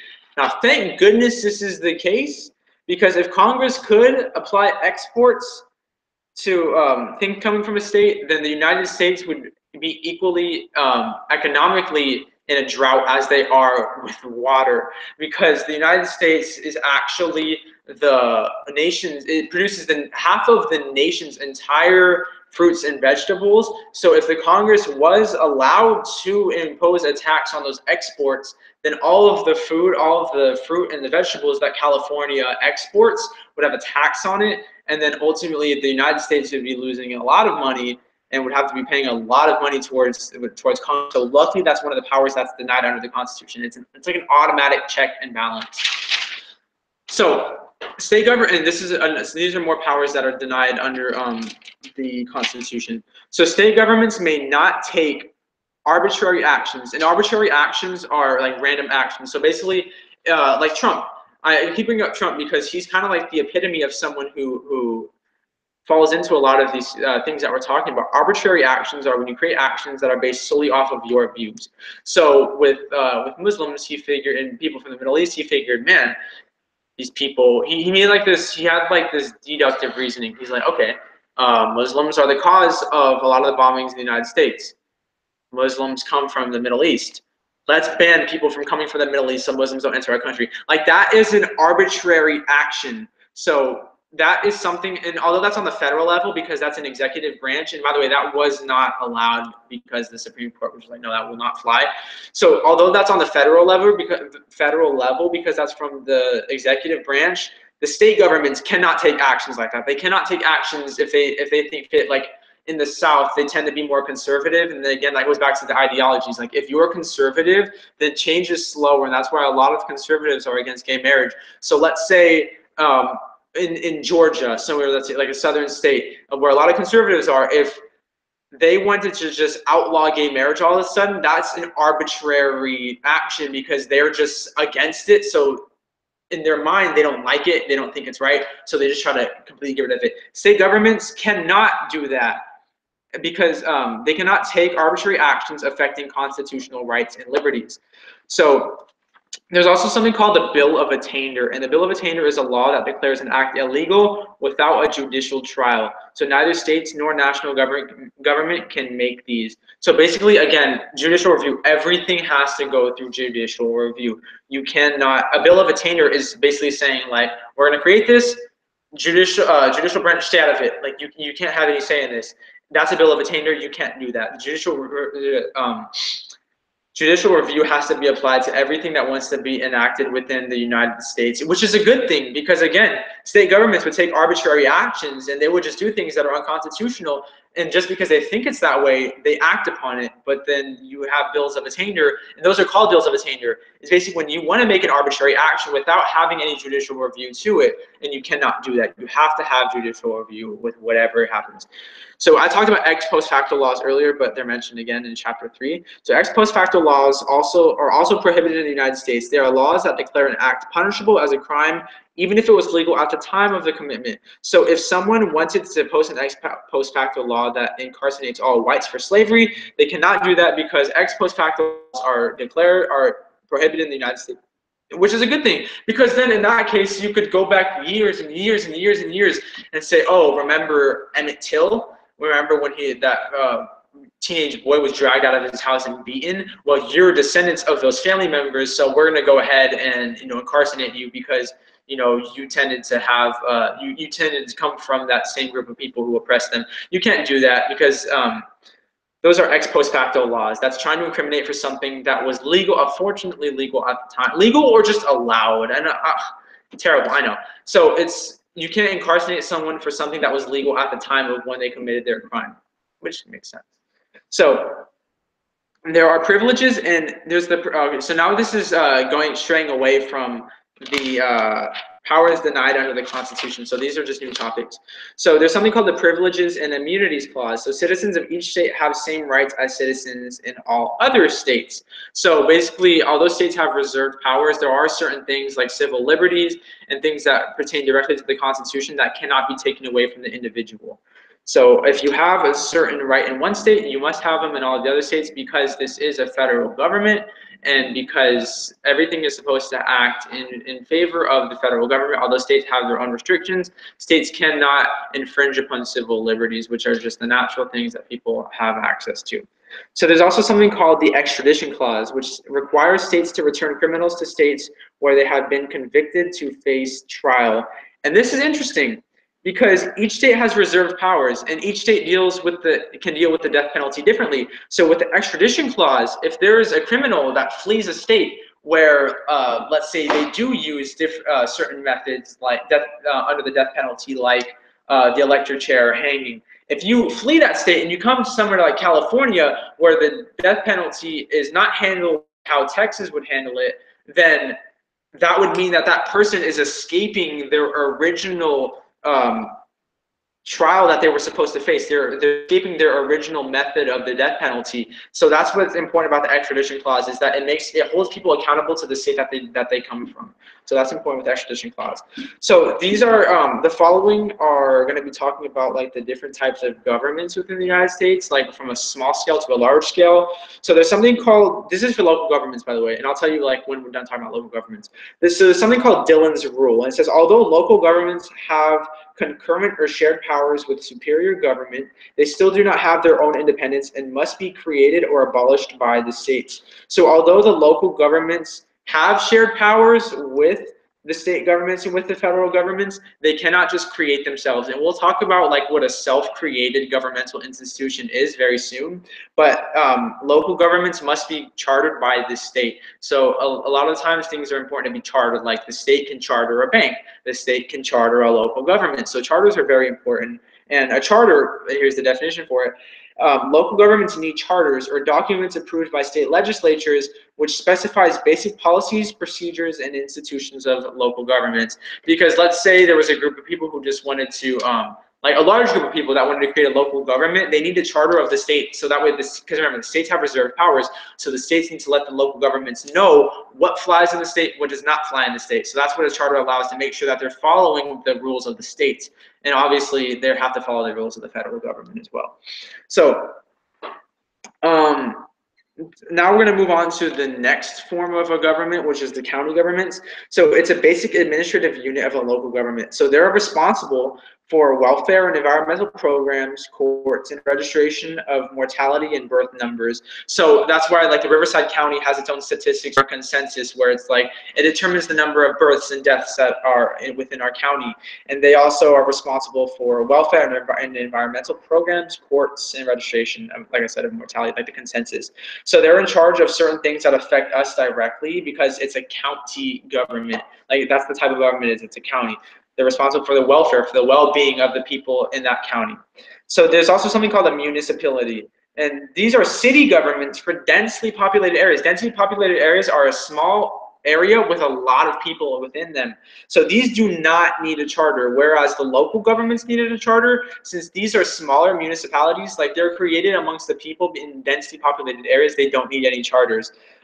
They're just created by an assembly of people in an area. So if there's an assembly of people who want to create a certain way for certain actions to be taken within their area, you can do that. If you're in a densely populated area, you don't need a charter, as long as you're not trying to become a local government where you want to be in charge of certain things that exceed just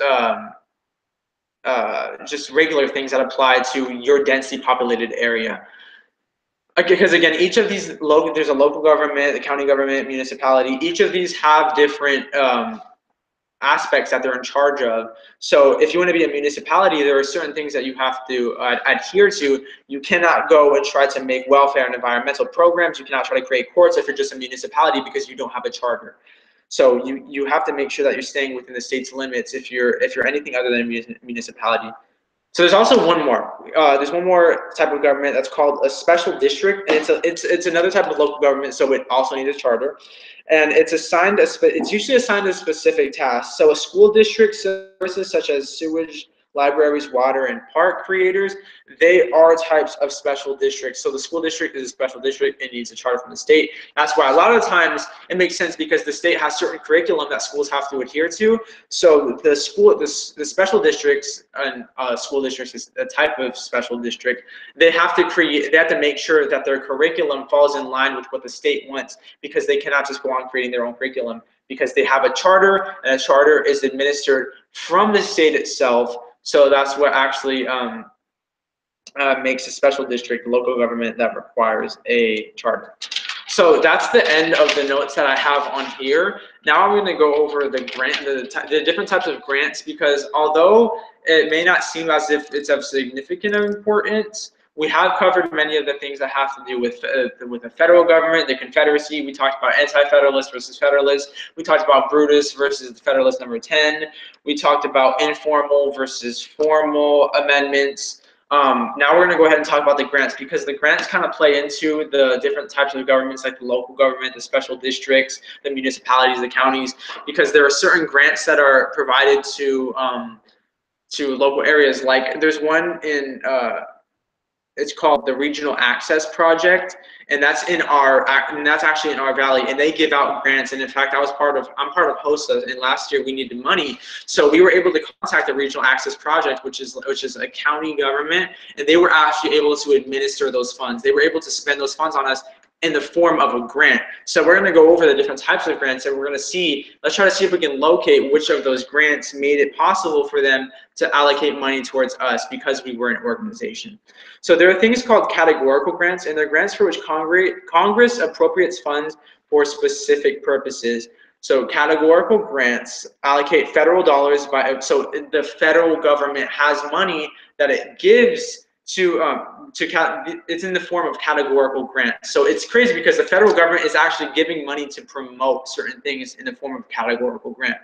So they are subject to detailed conditions imposed by the national government. Often they are made available on a matching basis, that is, states must contribute money to match the federal funds. So in order to have a categorical grant, the states must match an equal amount of money that the federal government gives them, which makes sense, because then that means the state would just be able to keep getting these grants from the government, and they would dry them out, rather than showing that they're serious about whatever they want to apply these grants to, so they match them with the amount of funds that they have.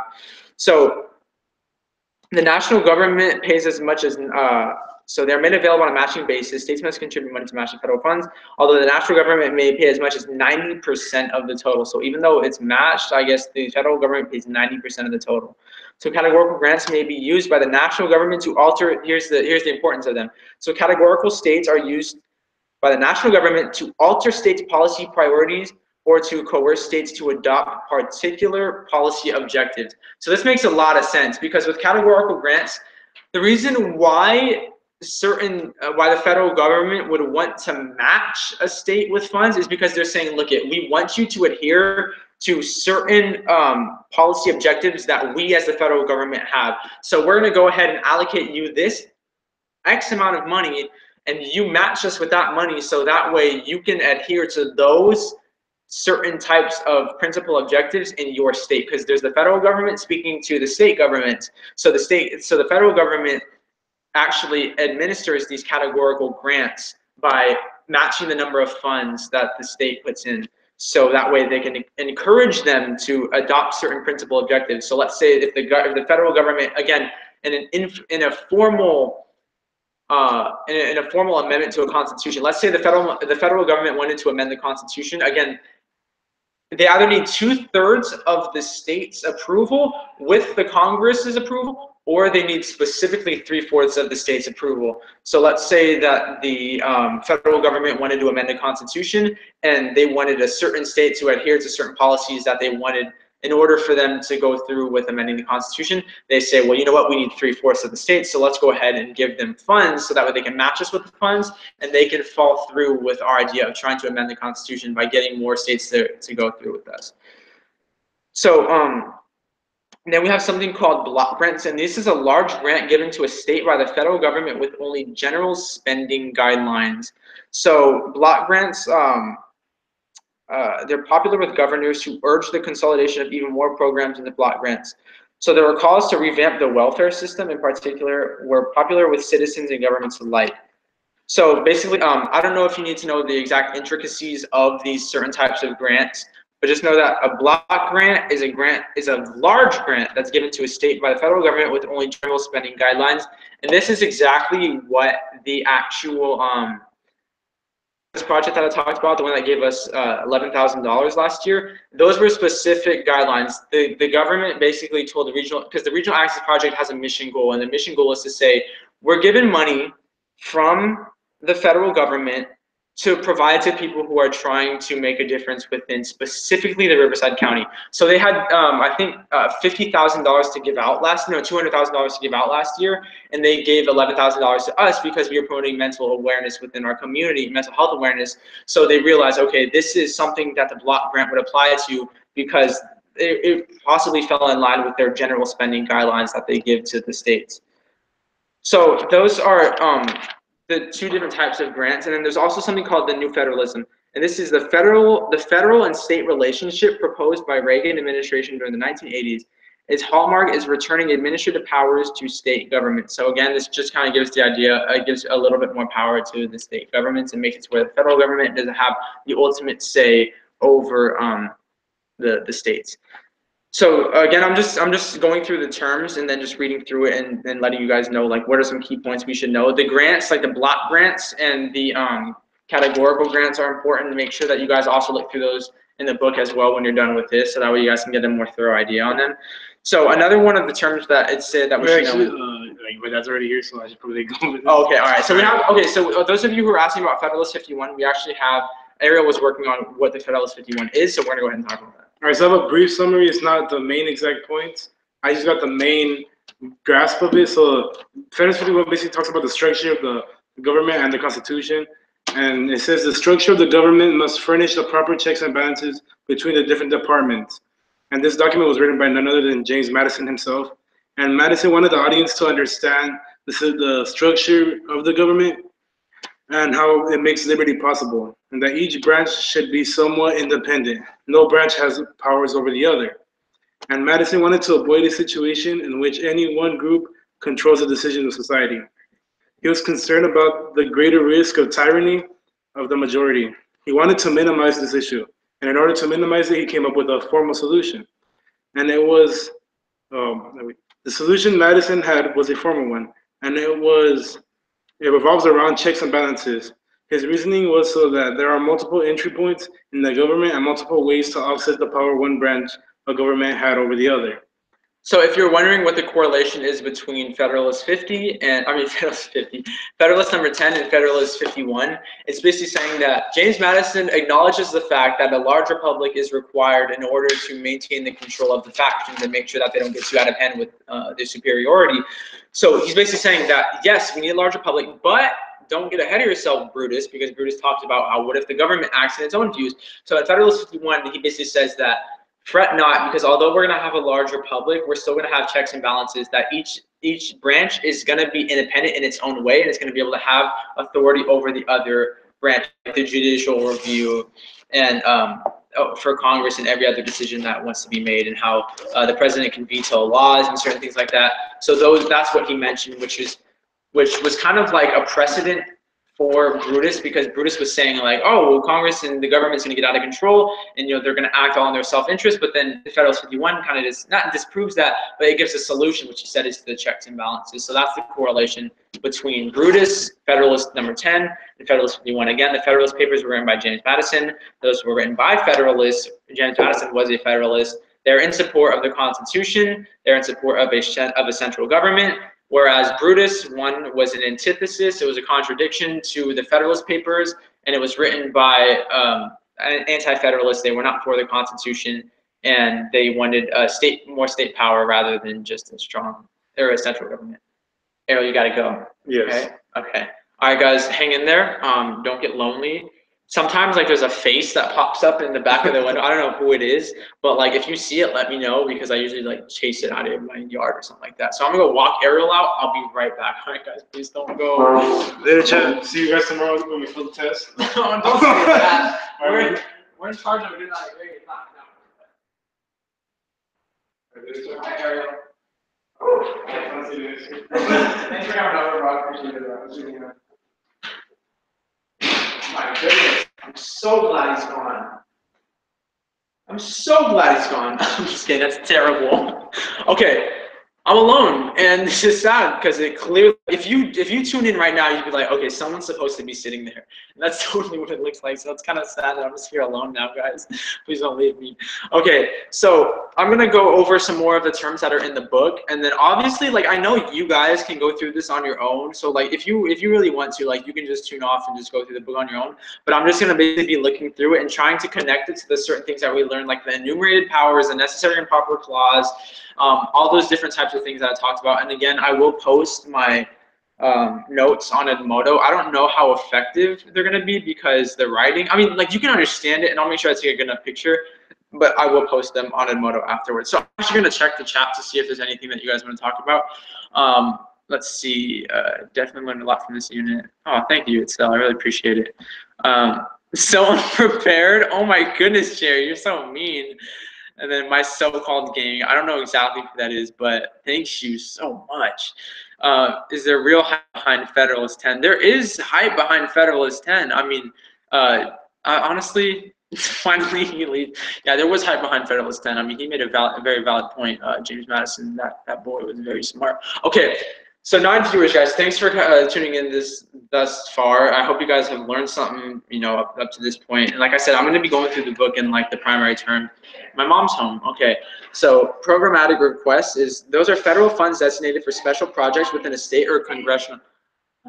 Mom, I'm currently going live, and I'm going live for government. Yeah. So if you can like take the phone call somewhere else, that'd be great. Okay. All right. So programmatic requests, those are federal funds designated for special projects within a state or congressional district. So let's see if it mentions what types of those. Okay, yeah, it does.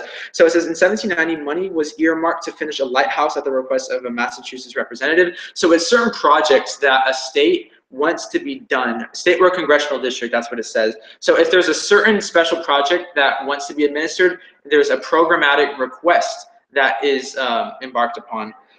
So President Dwight D. Eisenhower used 2 earmarks to fund building the massive national highway system, and that was actually under his New Deal, and that had to do a lot with the Social Security and also the Interstate Highway Act, which created all of the highways in the country, which is amazing. So that was a programmatic request, and it's also fascinating because those highways went through multiple different states. So each of those states had to receive a programmatic request, I imagine, so that way they can go through with that special project. So again, let's review. So we have categorical grant. So it's a grant that appropriates federal funds to states for a specific purpose.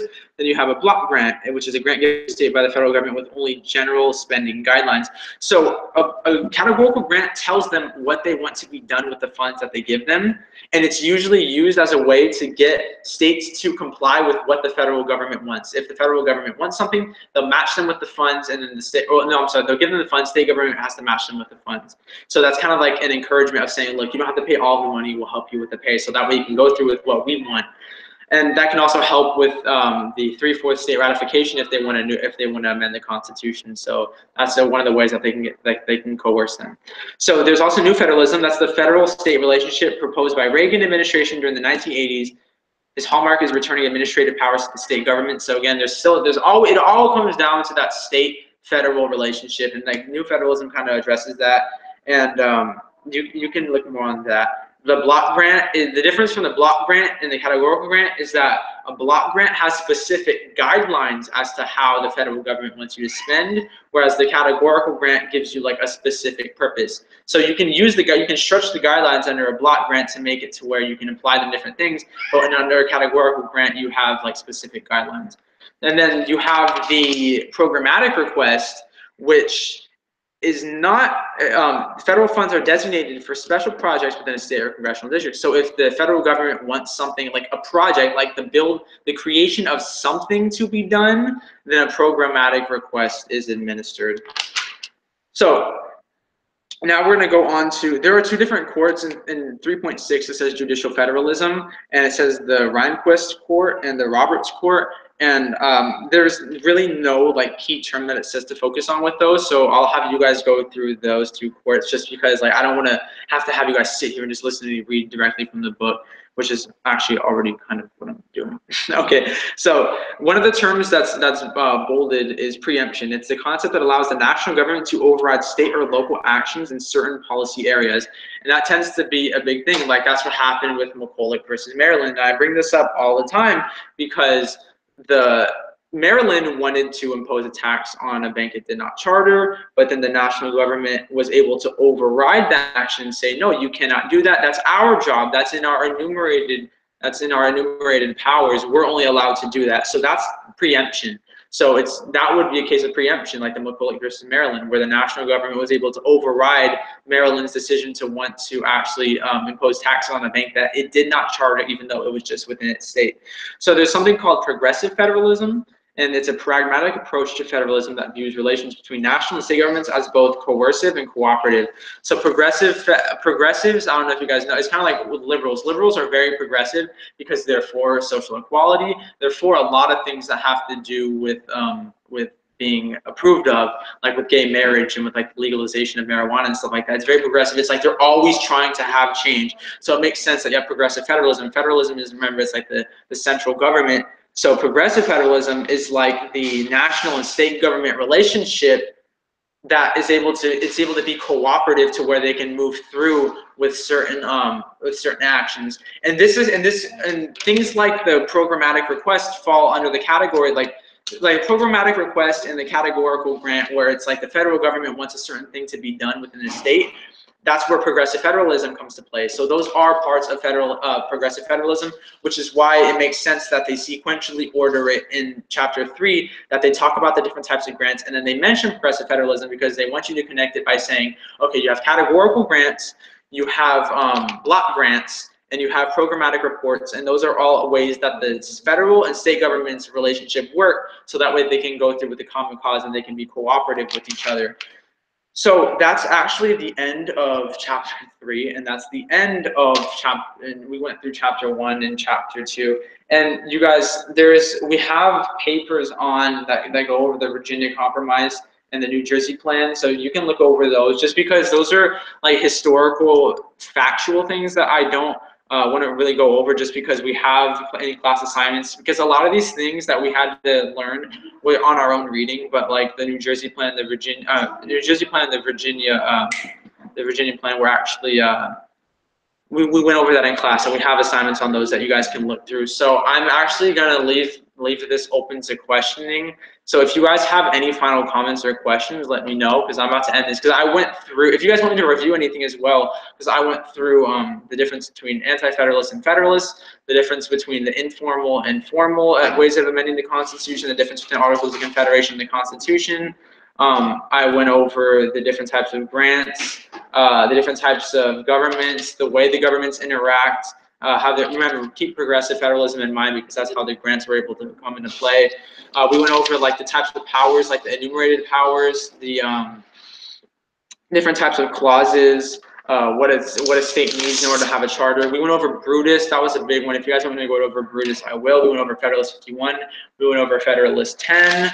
Like I said, we went over the different types of clauses. And I know in one of our quizzes, in one of the early quizzes, I think it was chapter 1 quiz, Mr. Quintana asked us about like different types of trends in American culture, like how people tend to like sway their feelings and how they've changed over the course of time. And I have statistics on those, but I don't really think that's going to be on the quiz, because he has, I think he said, what was it, 63 questions, and I don't think a lot of these questions are going to constitute the different types of trends. And if you want to, it's at the end of the chapter 1, where it talks about like the different types of ages that people are becoming now, and like life expectancy and whatnot. So you guys can look over the trends on your own. So like I said, I'm going to open it up to questioning.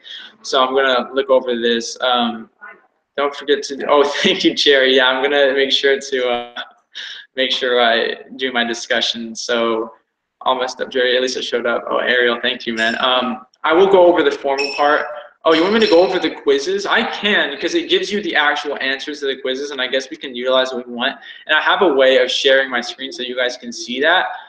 So I guess I can do that if you want. So if you want, whoever wants to, you can just stick around, and I'm just going to share my screen and go through the quizzes. So in regards to the formal part, so yes, I will go over the difference between formal and informal ways of amending the Constitution again. This is in chapter 2, by the way, if you want to look more in on it. So in order to amend the Constitution, there are a lot of cumbersome ways that are required. So think of informal method, it's like things that are taboo or things that are touchy. So it's like the judicial interpretation can nullify any actions they see to interfere with the Constitution. So anything they perceive to be unconstitutional, they can nullify. And that's a way of preventing an amendment to the Constitution. But a way to amend the Constitution informally is through social, cultural, and legal change. So like if there's social turmoil, if enough people are upset by some action that's taken, or if they think an action should be taken in a social group or in a cultural group, then if there's enough support for it, then there can be an amendment to the Constitution that appeases what they want.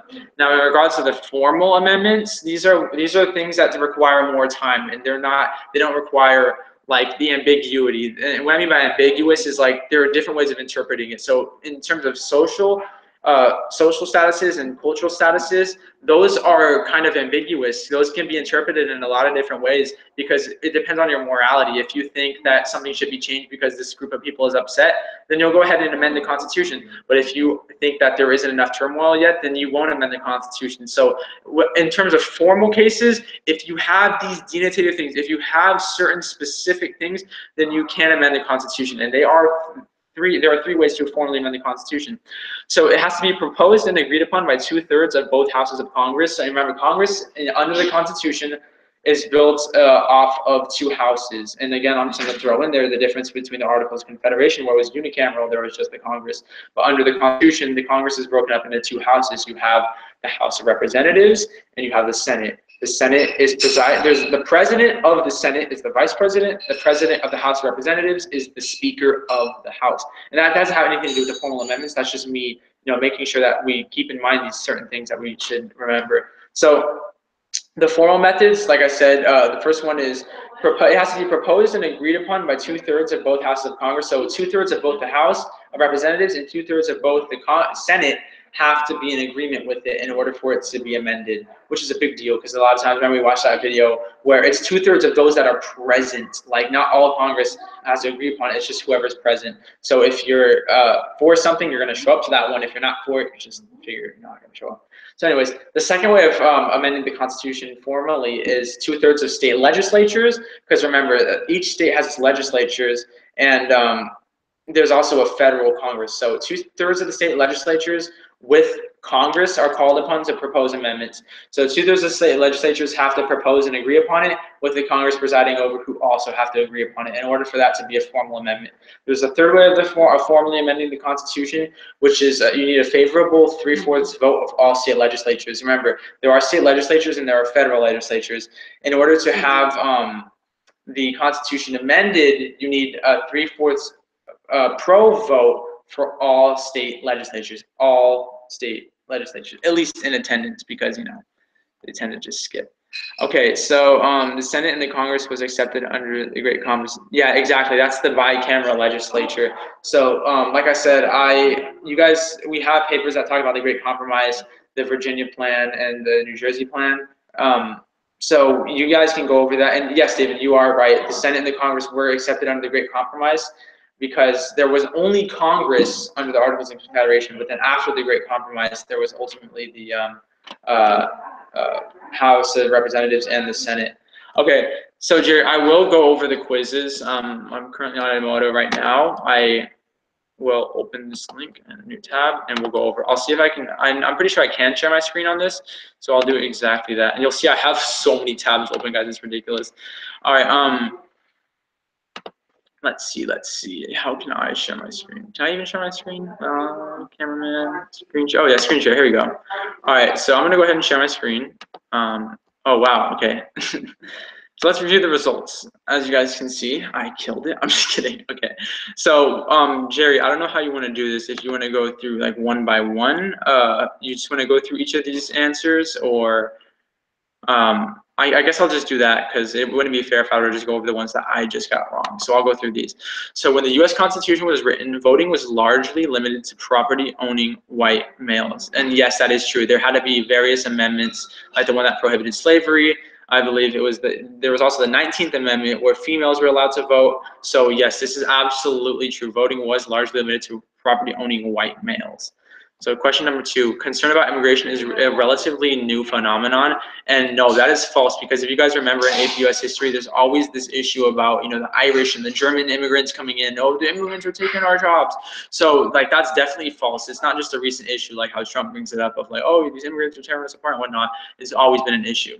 So John Locke, who was one of the philosophers, argued that a major responsibility of government is to protect private property. Whenever you hear John Locke, always remember property. You have a protection of private property, and that's what your government has. And that's why Mr. Quintana stressed in class the Fourth Amendment, the search and unlawful search and seizures is not allowed. It's because our homes are our homes. You cannot just go on another person's property because it's their private property. So that's an important thing to remember too. That's how you can tie it into the Fourth Amendment. So popular sovereignty has its roots in natural law. And natural law is actually the belief that the people should be the ones that hold the power because they require the consent of the governed. And if they are the ones that are going to be represented, then they should be able to have some say in who they elect and what's done. Okay, and by the way, there are some of these that I'll have a little bit of difficulty like talking about because I did use my book on these quizzes, but I don't even know if it's allowed. But regardless, like even on the chapter 3 quiz, I did terrible just because like that was like genuinely difficult. Okay, so it says which of the following issues would be of most concern to social conservatives, and that would be abortion. I definitely remember this one because I talked about this. Remember, conservatives are very they're apprehensive on change. They don't like quick change. They like change to come over time. The difference between social conservatives and conservatives is one thing: religion. Social conservatives have religious ties, so a lot of times they can have morality issues that would conflict with their comfortability of abortion. So that's why this would definitely be one of the issues. See, defense spending, separation between church and state, proportional taxes, regulation of business practices. These are all things regular conservatives would even be concerned over. And regular conservatives would not really be concerned about abortion, and rather social conservatives would, because they are religiously tied. So the U.S. federal government frequently makes grants to non-governmental organizations to promote a civil society, and that is true. So as we learned about, FDR, Franklin Delano Roosevelt's New Deal, he actually gave certain types of grants. He had the what was that thing called? The programmatic request. There are requests that are made where the government wants states to be able to go through with society and promote a civil society. And that's why there are certain types of grants as well, like categorical grants where funds are given to states and then the states give it to certain organizations, whether they be non-governmental or not. So that way we can have certain things in society.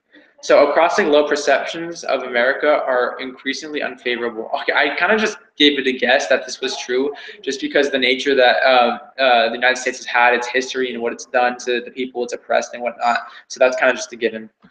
So the belief that all people are free and equal by natural right, and that the government gains its authority from the consent of the governed, are cornerstones of the social contract theory.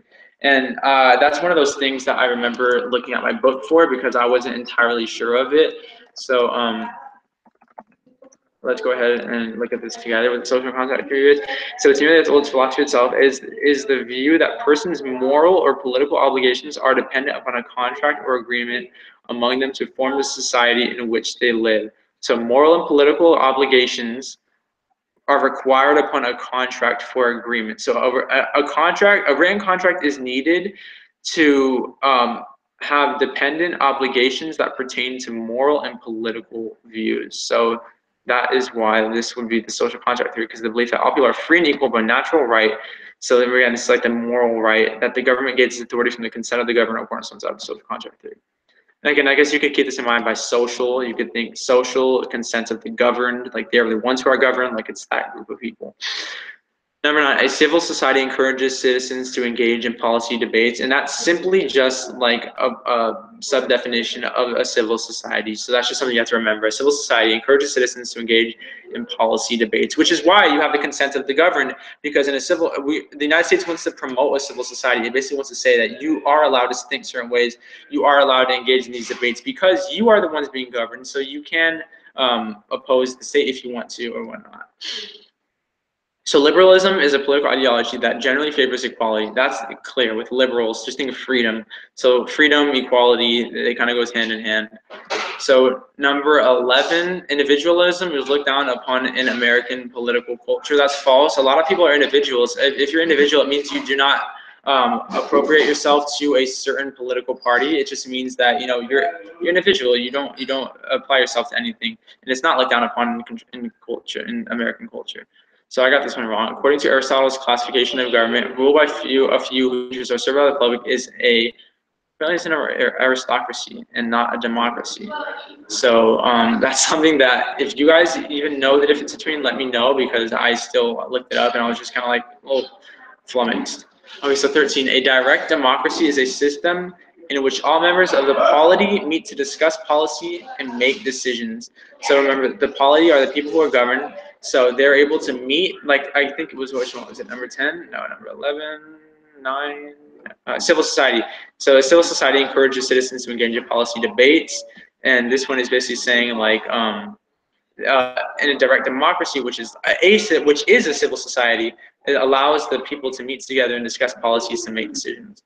So which of the following is the key function of an ideology? See, this is the one I mentioned earlier where I said I originally thought it was to polarize the electorate, but no, it's actually to help citizens make political decisions, because there are a lot of different decisions out there like contraceptives, gay marriage, certain types of contraceptive actions that are taken that many people just don't know what stance to take. So instead they choose to just follow an ideology because they think it's what's right, and they take comfort knowing that many other people follow that ideology as well. So number 15, the proliferation of government programs such as Social Security affecting almost every aspect of American life is initiated under which president? Franklin D. Roosevelt. He had the New Deal, which had a lot to do with what they talked about, which were programmatic requests, and that had to do with the creation of the Interstate Highway Act. And they specifically mentioned Dwight D. Eisenhower under section 3.5 under programmatic requests. So he's a huge person in regards to programmatic requests, and also the progressive federalism, which has the state to federal government relationship that promotes like a common goal. So number 16, when it comes to regulation of the economy, conservatives tend to believe that the government is best if it governs least. Yes, that is true. Conservatives do not like a lot of governmental control in the economy, just because a lot of them tend to be like business owners and whatnot, so they tend to want to, so they prefer to have a little government regulation of the economy at least. So which of the following, North Korea, he's a tyrant. That guy's a damn tyrant. Kim Jong-un is literally a tyrant, so he is the leader of North Korea. Okay, and a tyrant is just someone who has like ultimate control over their people, so that's clearly him.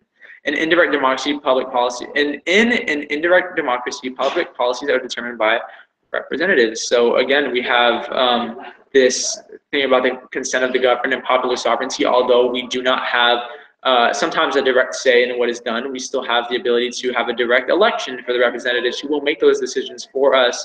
So we have an indirect democracy. Just think of indirectly. We are not directly voting for certain things, but we do directly vote for representatives who will make decisions of those public policies. So we'll see if we have any questions so far, just to see.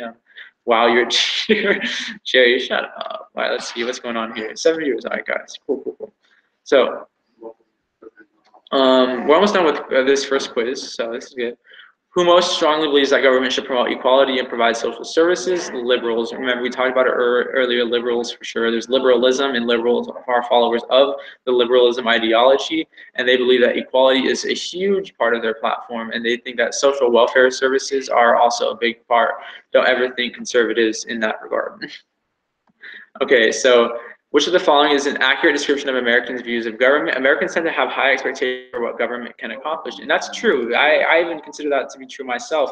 And that's what it says in the book. And this is in regards to what I was talking about when I said that on the quiz, there are some questions that pertain to like trends or certain patterns within the government. So I didn't really want to share that just because, as you can see on this quiz, it did not have too much of a profound effect on how you would do if there were a bunch of questions asked like that. So that ends chapter 1 quiz. If you guys have any questions, then let me know. If not, then I'll move on to this second chapter quiz. So we'll see. I'll just tune in every now and then to see if anyone said anything. You want to say it? No, that's fine. Okay, so now let's go to the chapter 2 quiz. Here we go. Yeah. Under the Articles of Confederation, the judicial branch was non-existent. If anything, there was a judicial maritime, which basically said that overseas matters it would cover, but there was nothing, like overseas matters with Great Britain, but there was nothing that said, under the Articles of Confederation, yes, there is a judicial branch, like they have the ability. No, that's what, exactly what Brutus was talking about in Brutus 1 when he said that the Supreme Court is dangerous. No, that was a new thing. There was nothing like that under the Articles of Confederation, which was why he was so against it and was so elaborate on his thoughts about the judicial branch. So number 2, in drafting the Constitution, problems concerning the executive branch were ironed out by the Committee on Unfinished Portions. That's literally just a historical thing. Like that is something you have to just know. Like that's just it. Number 3, weaknesses of the Articles of Confederation included the inability to pay war debts, to collect taxes, and to conduct general business. And yes, this is true, especially this one. Even if it had a list of 18 other things, and you were sure that if one of them was false and you could just click false, all you had to see were they had ways to collect taxes. So that immediately is a red flag that says, yes, that's true. That was a huge weakness of the Articles of Confederation. So that's liquid. Number 4, the executive branch is described in Article 2 of the Constitution. Yes, it goes, it's Congress, the legislative branch, it goes legislative branch for Article 1, executive branch for Article 2, and then judicial branch for Article 3, and then after that are the specifics. Okay, and then the Boston Tea Party was a response to the Tea Act. Oh my goodness, hold on. Hold on, that's extremely loud. That's insane.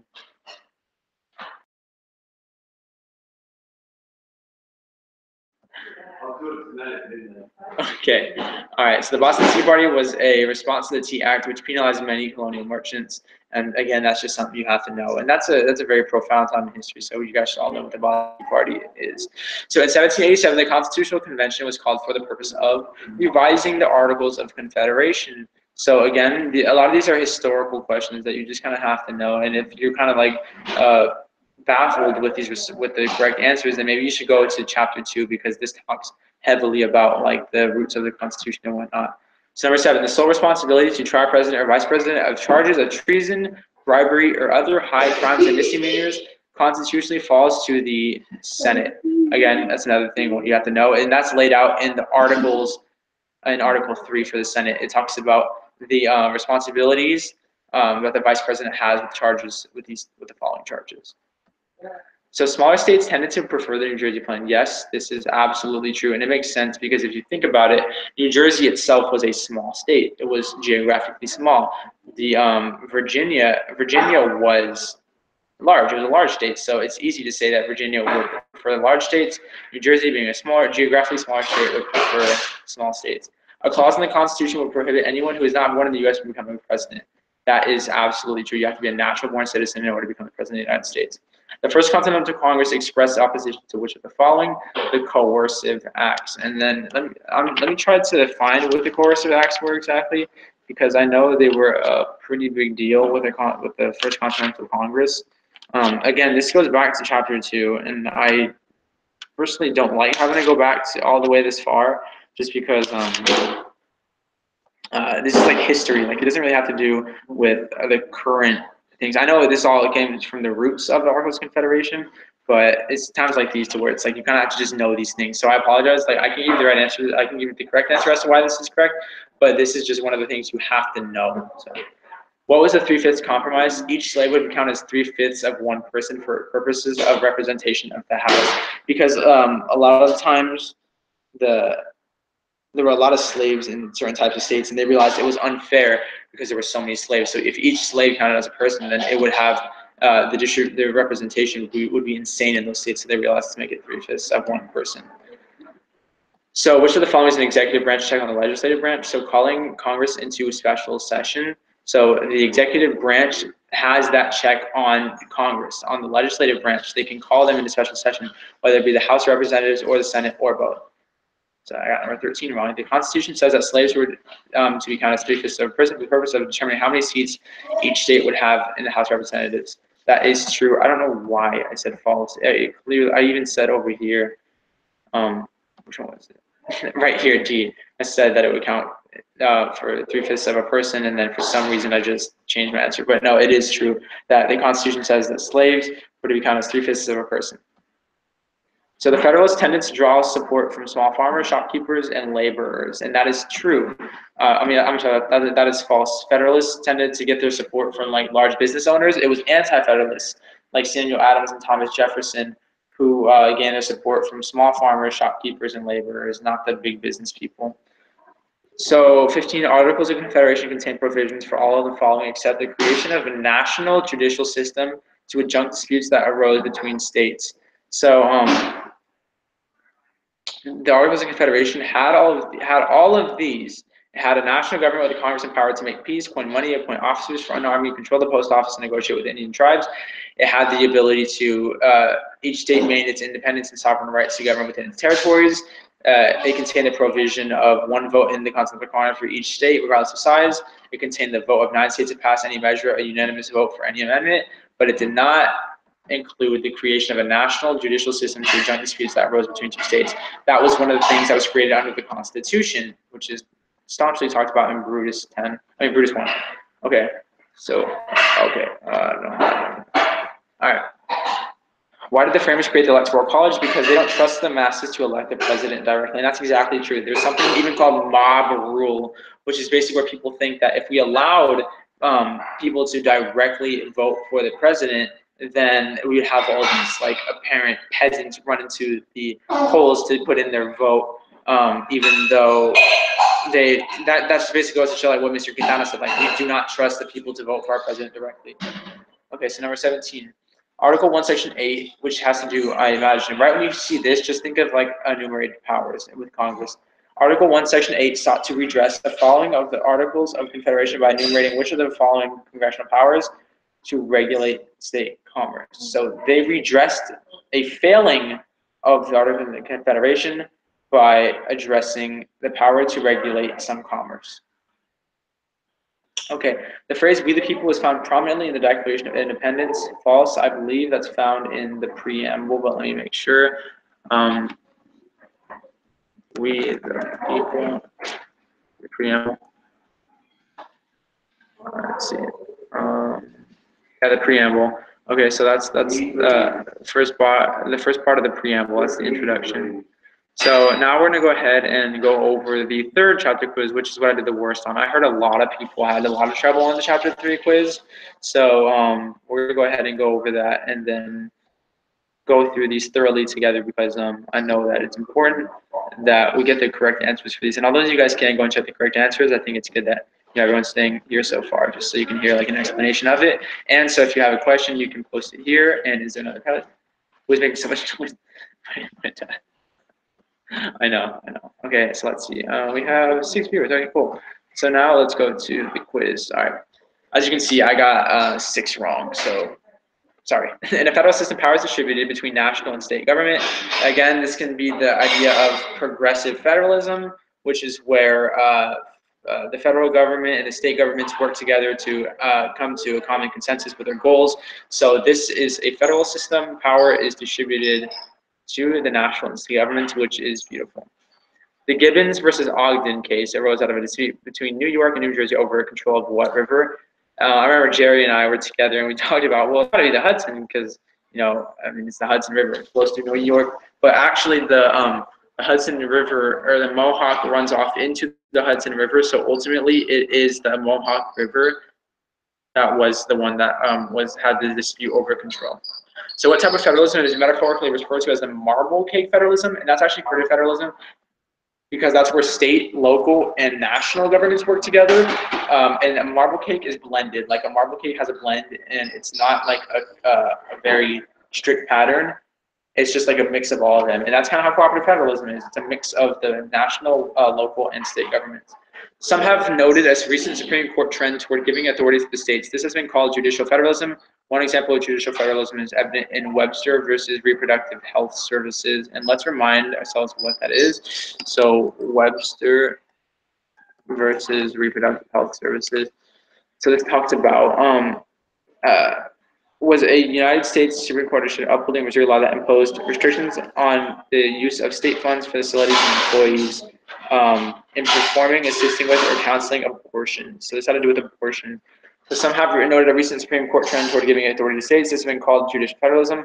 So since this authority was given to the states in regards to allocating money towards, it says right here, it upheld the decision, so that means it did not go through with it. It's a law that imposed restrictions on the use of state funds. I'm sorry, actually, to uphold something means to go through with it. To uphold restrictions on state funds, facilities, and employees in assisting with or counseling abortions. So that has to do with judicial federalism. You have to state that right. So number 5, Congress's implied powers are linked with its enumerated powers. That is actually true. I don't know why. I put false before actually studying thoroughly chapter 3.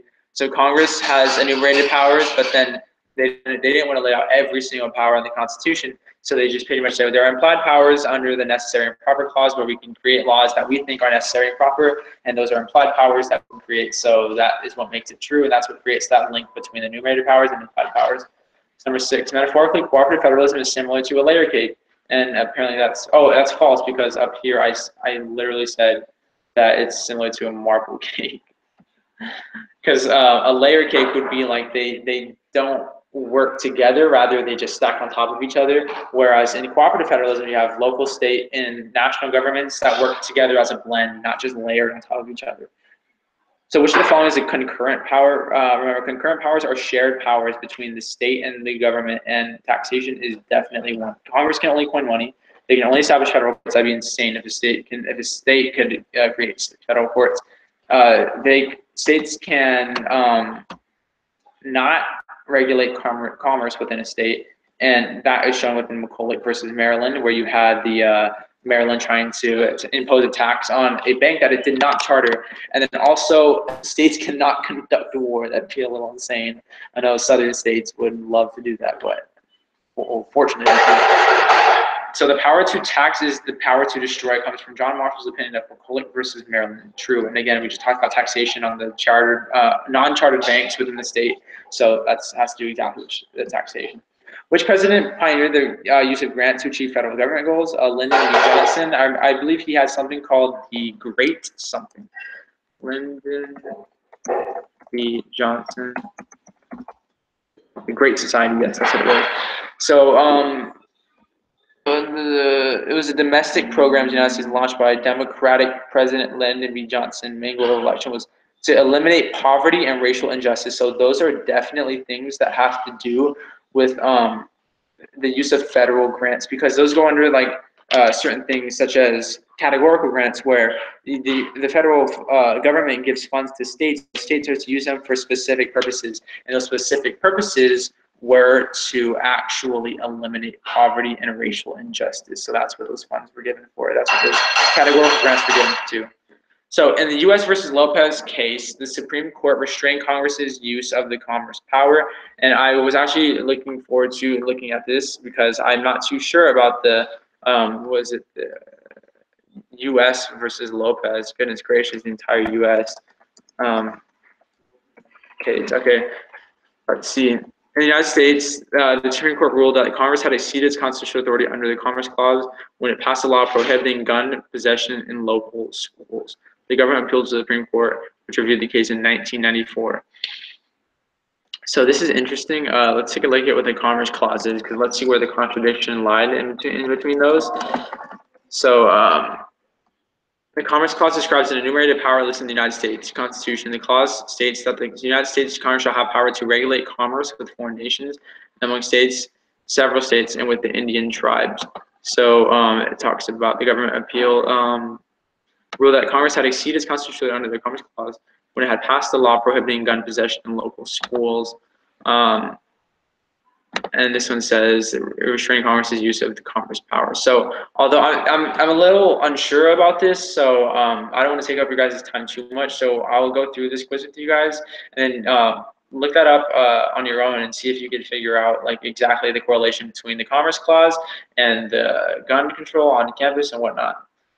So I got number 11 wrong. It says the supremacy clause of the Constitution mandates that state laws supersede national laws. I don't know why I put true. The supremacy clause of the Constitution says that the Constitution is the supreme law of the land and that it supersedes every single other law other than the federal laws. So clearly this is false. The supremacy clause does not say that state laws supersede national laws. State laws, it's the complete other way around. Under the Constitution, governments are prohibited from passing ex post facto laws. Remember, those are laws that are used to incriminate people for a crime that they committed when the crime that they committed was legal during the time. And this goes back to, let's say, as someone killed, let's say they made hunting geese in California illegal, but there was one guy who always did it, and then they suddenly just prohibited it, and then they came after that guy and said, you once hunted geese, but you can't incriminate him because he did that he did that while it was still fine. So you actually cannot incriminate him for something like that. So the belief that having separate and equally powerful levels of government is best arrangement is called the dual federalism. And just to get like a more holistic view of what dual federalism is exactly, let's take a look at it. So dual federalism is it's known as a layer cake. So remember, we have the cooperative federalism, which is the marble cake, and then dual federalism, which is the layer cake. So is a divided sovereignty. It is a political arrangement in which power is divided between the federal and state governments in clearly defined terms, with state governments exercising those powers accorded to them without interference from the federal government. So the state government has like enumerated powers that are like specifically stated, and the federal government cannot interfere with them. And this kind of goes into the 10th Amendment. So whereas cooperative federalism makes it to where it's a blend of local, state, and federal governments, and there's interference in all forms, but in dual federalism, it's like you have two dual federalist societies. You have like the state that can't be interfered with the federal government, and you have the federal government, which is able to interfere with the state in certain situations, in a sense that do not conform to the divided powers that are clearly defined by the federal and state. So number 14, let's just see how we're doing so far. So we have 6, and then let's see, do you guys have any questions so far? It is Hudson. Okay, got it. Got it, I understand. Okay, so it is the Hudson River. I just wanted to make sure because when I looked it up, it said that the Hudson runs, or the Mohawk runs off into the Hudson. So that's why I thought, like, okay, maybe Mr. Quintana was just like, maybe that's the reason why, but I guess it is incorrect. And that sucks because on the quiz corrections, I even put freaking Mohawk River. So, oh my gosh, whatever. Hopefully he recognizes it.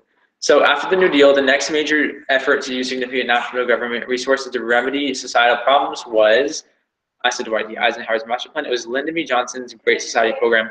And remember, that was the focus of eliminating racial inequality and also poverty. So that was a big deal. So remember, it was FDR's New Deal.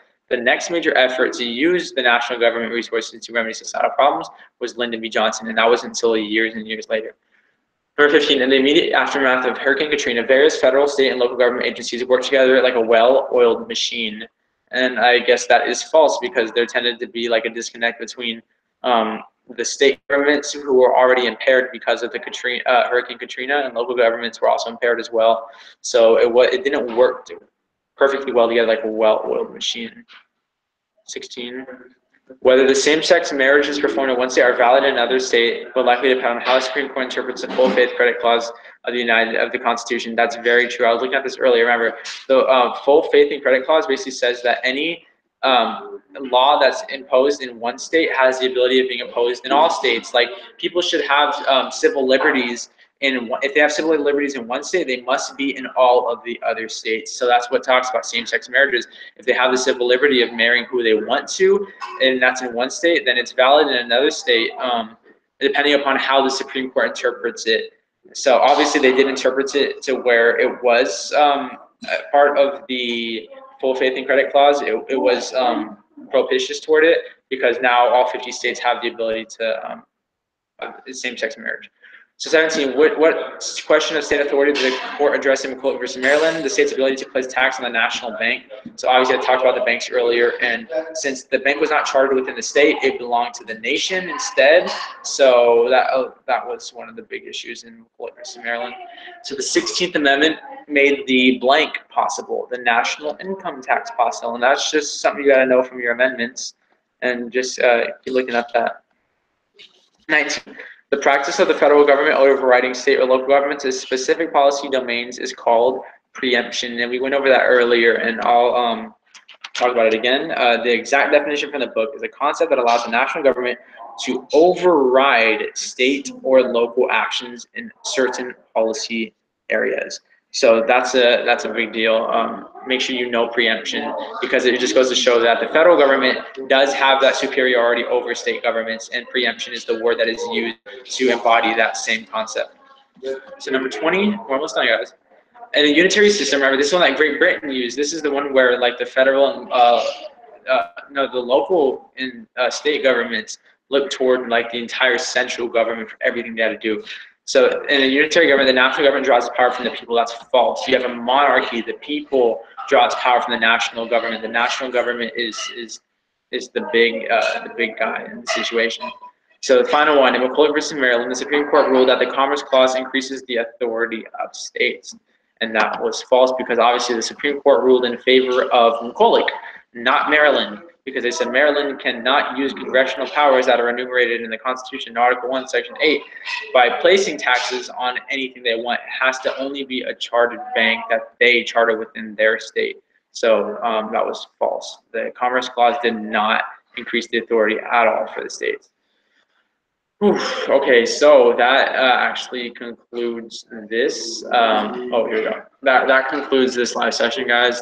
We went through Brutus, the Federalist Papers. We went through chapters 1 through 3. We went through the chapter quizzes. We went through the notes. And if you guys still want me to post the notes, just someone send another message to the live chat, and I will post them on a photo. I'll try to take as best of a picture as I can. This will also, when this is done broadcasting, it'll be posted to this account that it's broadcasted from, so you can watch this afterwards as well if you want to. So yeah, that's it, guys. Thank you a lot for tuning in. I really appreciate it. And if this was effective, let me know tomorrow, or let me know through the live stream, because I'm totally willing to do this for either more subjects or even for more future quizzes and future tests, guys. So I hope you guys learned something from this, and if you did, let me know, because it would really mean a lot, because I'm more than willing to do this again, guys. So thank you so much. I sincerely appreciate it, and I'll see you guys all tomorrow. And don't just make sure you study too.